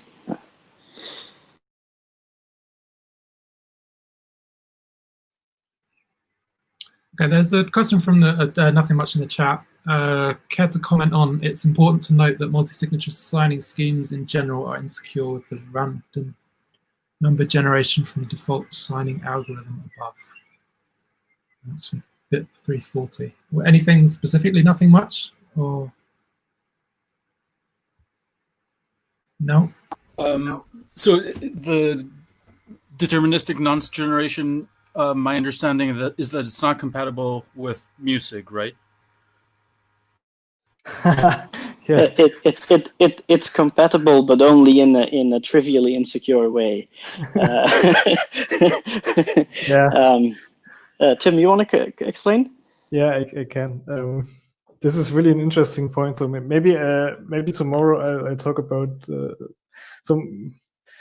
I think it would be a nice thing to talk about variants and MuSig and variants of it, and then maybe I can explain this in more detail. But the idea here is, so we talked a lot about deterministic nonces now, and this is if you look at ECDSA and Schnorr signatures, this is what you read everywhere.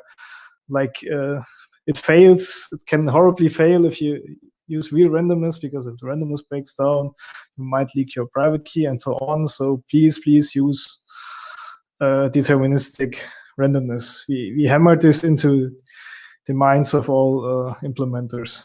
And now, as you point out, it's exactly the case that if you now go to MuSig and use deterministic randomness, it's exactly the other way around. If you use deterministic randomness, it's horribly broken. Actually, I'm not sure if. What are your thoughts about the synthetic nonces with MuSig?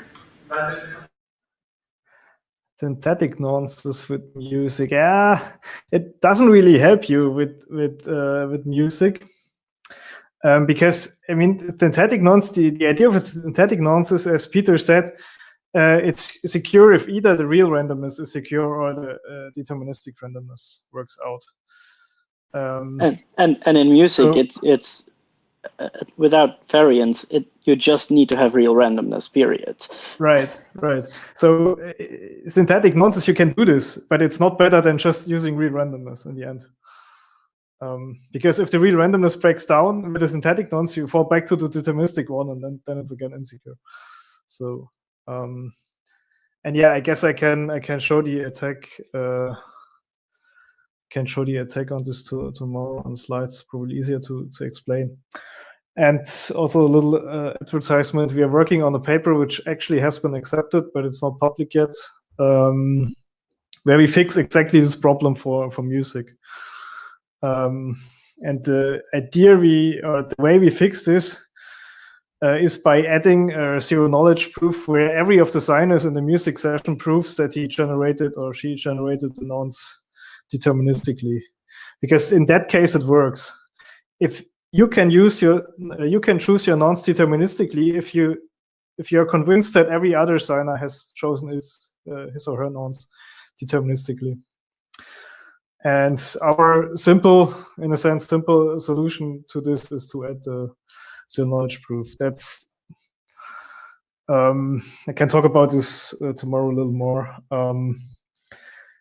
It's not it works, but it's not a bulletproof solution. It removes that problem, but on the other hand, it introduces large complex zero knowledge proofs that's slow and gives you another 100 possibilities to fail your implementation. So yeah. Oh yeah, sorry, no pun intended, Elichai. Yeah, we use bulletproofs, but it's not a bulletproof solution. Maybe I should.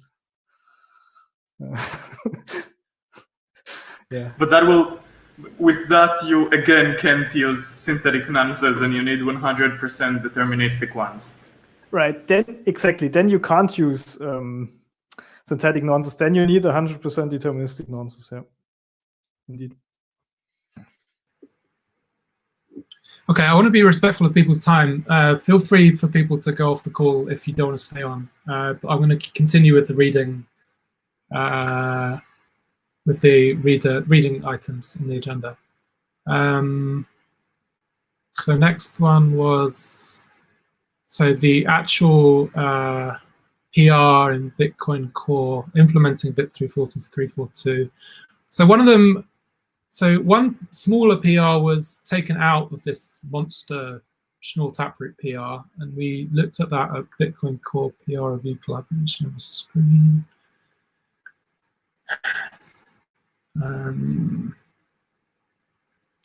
So we looked at one particular PR on the Bitcoin Core PR Review Club, which is a smaller PR taken out of the massive Schnorr Taproot PR.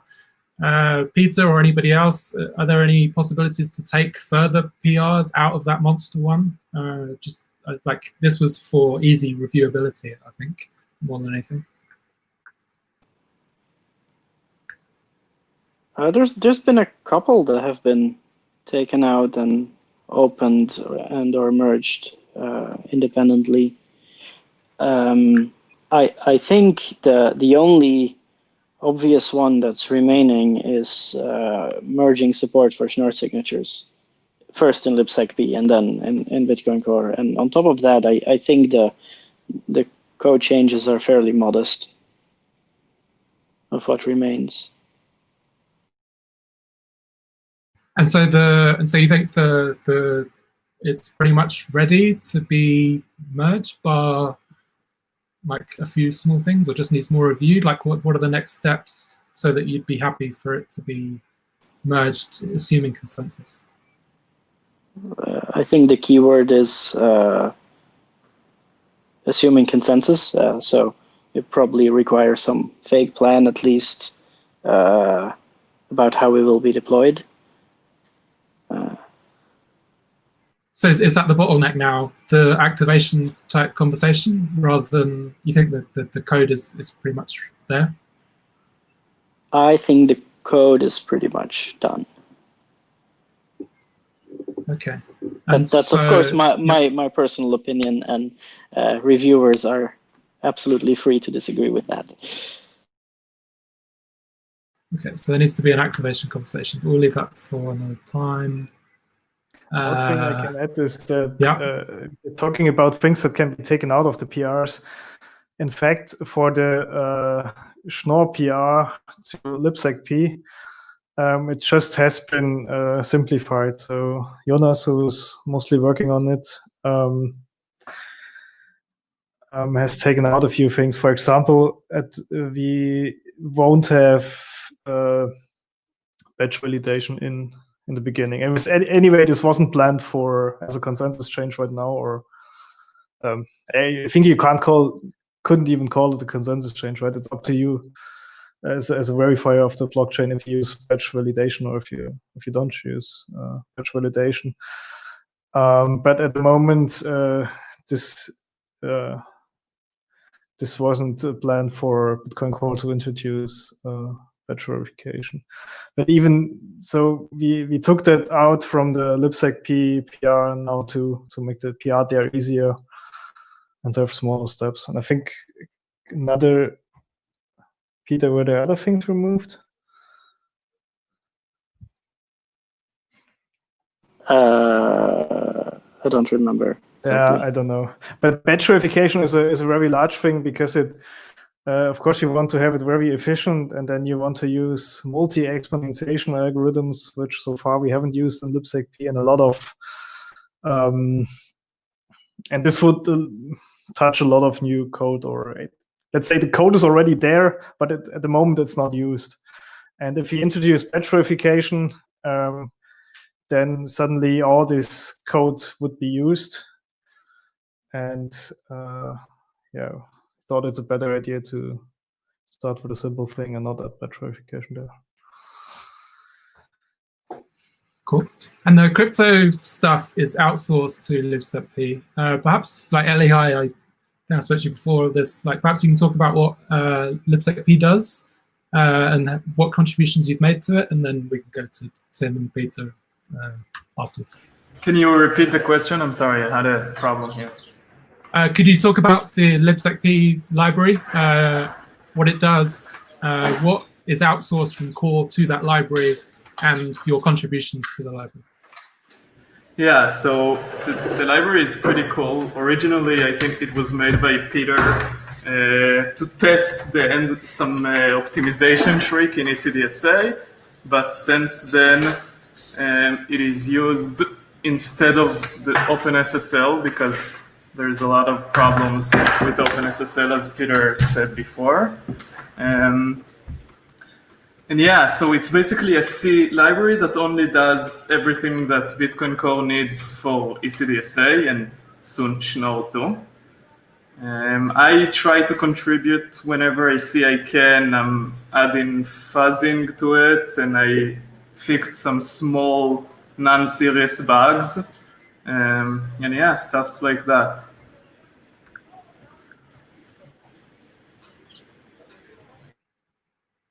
Cool, thanks. And then Peter, like how did you build it to begin with? Did you take out, I mean, it's in C, which is the same as OpenSSL. So I'm assuming, did you use parts of OpenSSL to begin with and then build it out? Or like, how did you start building No, it? actually libsec P at the very, very beginning was written in C++. And it was later converted to C to be more compatible with like low power devices and things like that. And also improve things like static analyzability. But no, it's entirely written from scratch, though the original algorithms some of them were inspired by techniques used in 5519 and things I had seen in other implementations, and later lots of very interesting novel algorithms were contributed by Peter Detman and others. And you talked about this in the Chain Code Labs podcast, but the motivations for working on this were to shrink that, like, I don't know, surface area in terms of what it's actually doing from a security perspective, right? OpenSSL was just doing a lot more stuff that we didn't need in Bitcoin, and there was the DER encoding problem. Yeah, it's reducing attack surface by just being something that does one thing. So the next item on the reading list was Lloyd Fournier's like Rust library. Do you have any advice or guidance on? So this is just for education, like toy reasons. But like in terms of building the library from scratch, any thoughts or advice, Peter, or anybody else who's worked on libsec? I haven't looked at it. I also looked only at the GitHub page, but it's sad that he's not here because let me say one thing, because we discussed this paper about hash function requirements on Schnorr signatures. He actually has a poster in the write-up, so an academic poster and the write-up on hash function requirements for Taproot and MuSig. Because this refers to the concern that Peter mentioned. Like, it's not only the security of Schnorr signatures itself, it's combined with all the things you build on top of it. And then if you want to look into alternative proofs for Schnorr signatures, it's also interesting to look into alternative proofs and hash function requirements for the things you want to build on top of it. And Lloyd worked on exactly that, so it was a very useful contribution. Cool. Okay. So I think we'll, this is the last topic, and then we'll wrap up. I did want to, and Tim, you did say you might talk about this tomorrow, but the different multi-sig schemes.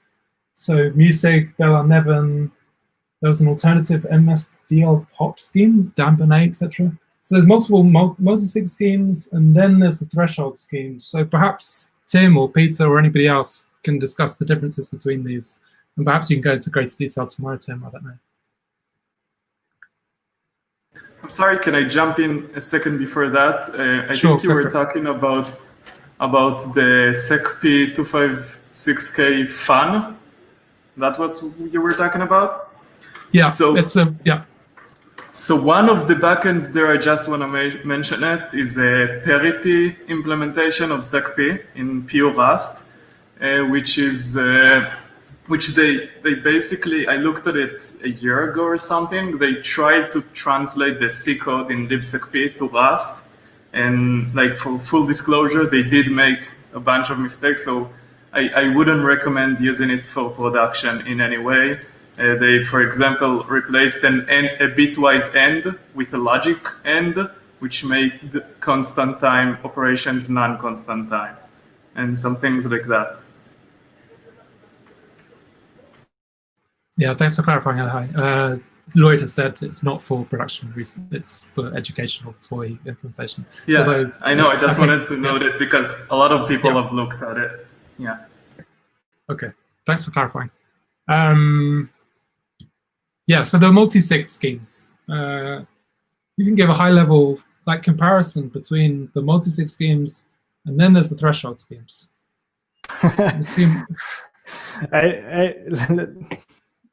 Let me give it a try.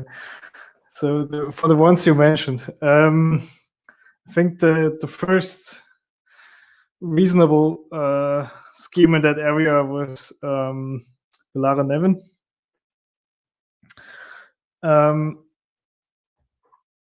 Because it was the first scheme in what you would call a plain public key model.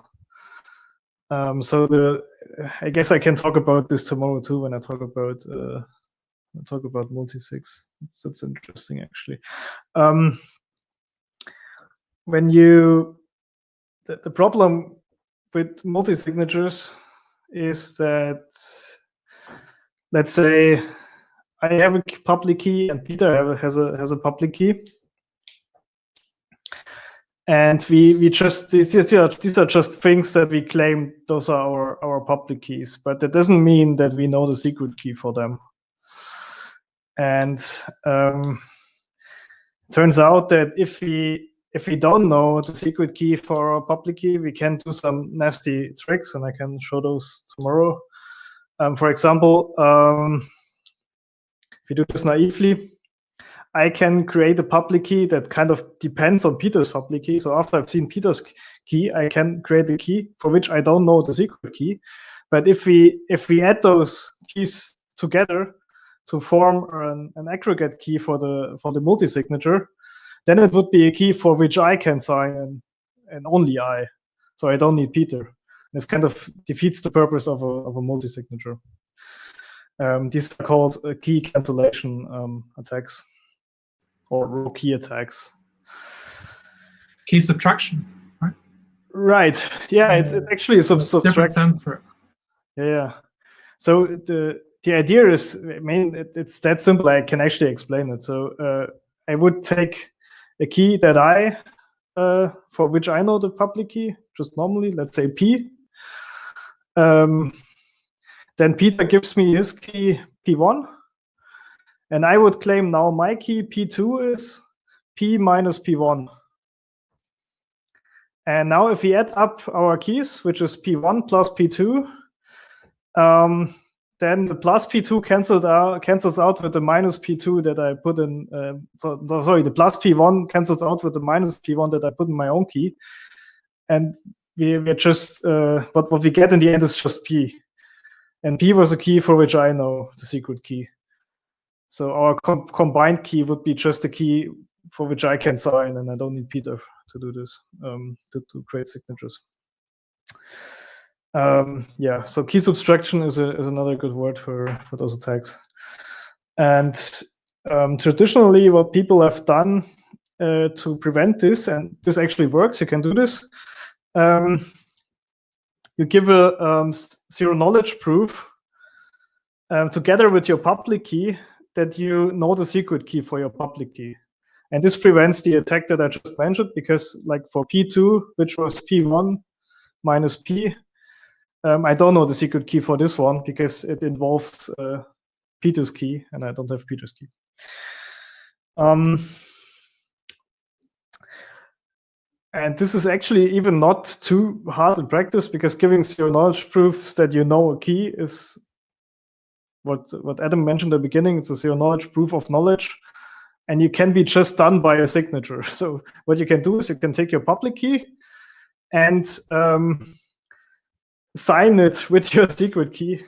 So you have your new public key is basically the original public key, and you add the signature to it. And then people need to verify the signature. So this is the solution that people have done in the past to get around those problems. And it's you mentioned MSDL POP. I think MS is for multi-signatures, discrete logarithm, and POP is proof of possession, which is exactly that additional signature you give here. Belare-Nevin, on the other hand, they introduced another simpler model, which is just, it's called the plain public key model, so you don't need this proof of possession. And while this doesn't make a difference in theory, I think, because you can always add this proof of possession, it's in practice much nicer if you work with simple public keys as they are now. So maybe you could even find some random public keys on the chain, for example, and create a aggregated key of them without any additional information over there or talking to the people. So in this model, our keys stay the same; they're just an elliptic curve point. And this was the innovation by Belare and Nevin to make a multi-signature scheme that's secure in this setting. The problem with their scheme is, if you want to use this in Bitcoin, it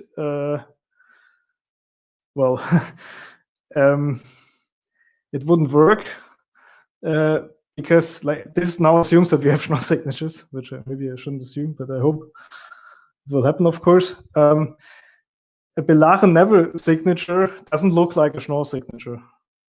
It's slightly different. And it's slightly different to verify. And in particular, to verify it, you need the public keys of all signers who created it. So let's say with this example of Peter and me, let's say we create a signature. My key is P2, Peter's key is P1. And now if you want to verify that signature, you need both P1 and P2. And this already shows you that that doesn't look like a normal Schnorr signature, because in the normal Schnorr signature, the public key is just one thing and not two things, or even more things depending on the number of parties.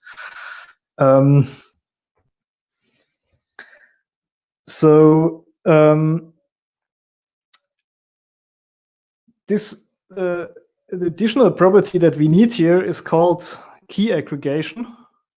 And this was introduced by MuSig then.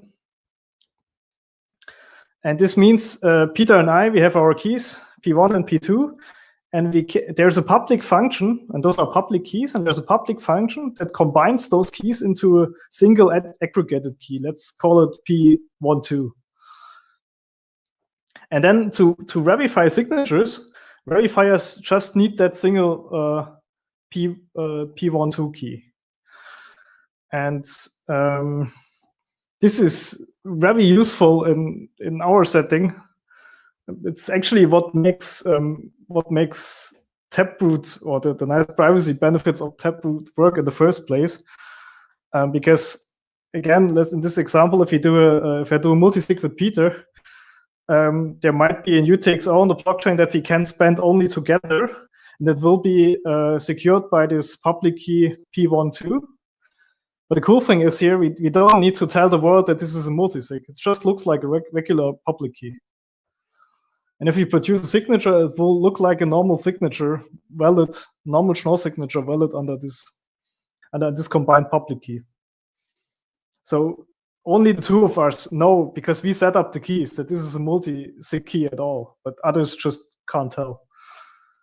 And this is exactly what we need in a Bitcoin setting, I think. And this is what MuSig gives us. Cool, thanks for that, Tim. I'm going to aim to finish in 10 minutes. So perhaps you can go in, because there's so much stuff to discuss on the multi-sig threshold signature side. I mean, you did present, I saw a presentation from you, Tim, last year on a threshold signature scheme that used Shamir secret sharing. Yeah, I think it was asked at the end, like, why use Shamir secret sharing in that threshold scheme? But yeah, perhaps we'll leave that till tomorrow. And then this work is being done in an elements fork of libsecp. Is that right? Are you using Liquid at all, or is it just positioned in that repository? You're not actually doing any like experimentation or testing like on a sidechain? For MuSig, so MuSig is implemented in a fork of libsecp. It's called libsec or secp CKP.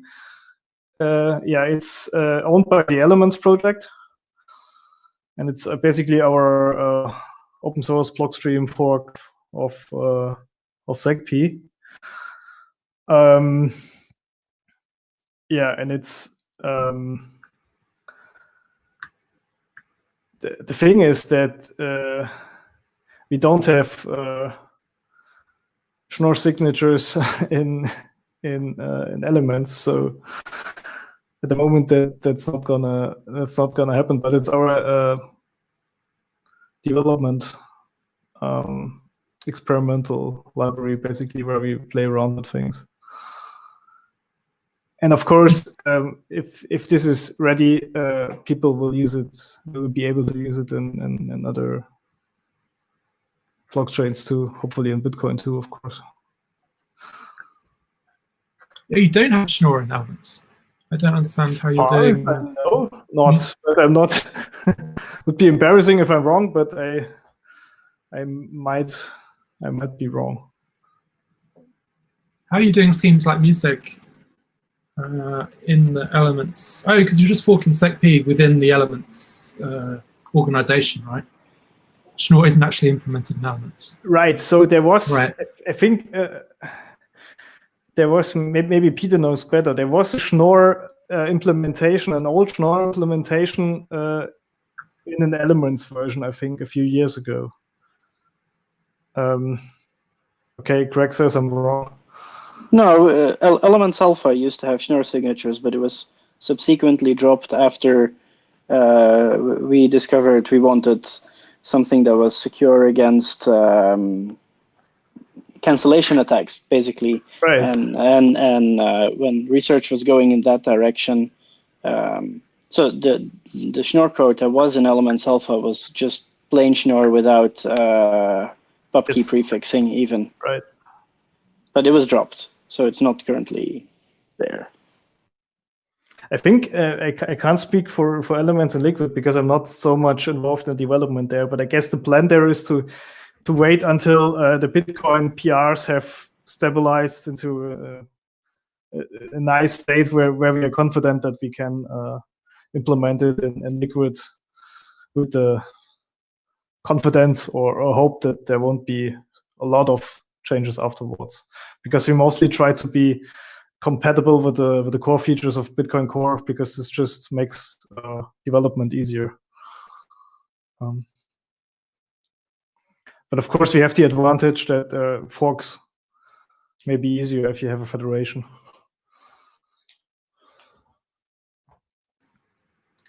Okay. I'm thinking we should wrap up now. So Tim, so tomorrow it's a bit short notice, but you happy to speak about Schnorr multi-sig schemes, because we went through them very quickly. Yes, as I said, it's anyway was a plan, and I don't have slides yet, so I can do this. Okay. Well, or it can be a similar format to this, just like share your screen and go through. Yeah, I guess I have some simple slides just because it's easier to show formulas and so on. But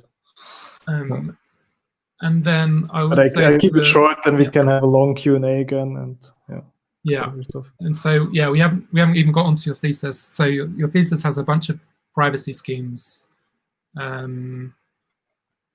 which I assume they were implemented on elements, right? Unfortunately, or have you not? No? So they're just at the theoretical stage in your thesis. Oh yeah, there's yeah, right. So I mean, there is I started an implementation of DiceMix under the Elements project in GitHub, but it's mostly abandoned, and it's kind of sad. It's still my my plan to do this once in my life, but so far I haven't done it. So, yeah. Okay, cool. Any last thoughts from anyone? Raise your hand. Otherwise, I'm not seeing any hands. Let's go to Adam. I just wonder, I'm thinking again, like an earlier question, as much as other people as myself, is the whole BIP-32 with Schnorr thing. Can somebody give like the 1 minute summary of? I think the general idea is that everything should still be usable, but there are some details to pay attention to. Is that right? Very short. If you do non-key prefixed Schnorr in combination with BIP-32, then you can malleate signatures for one key into another key in the same tree, if you know the derivation paths and the patterns. Right, a beautiful illustration of why it makes absolutely zero sense to not key prefix. Excellent. Right, I like that. I need to add that even without key prefixing, this is not a problem in Bitcoin in reasonable settings, because we implicitly commit to the public key. Because except for the sig hash no input thing that was mentioned in the BIP, right? Which doesn't exist, but yeah. Yeah, but still it's a scary thing that has potential interactions with things. So key prefixing.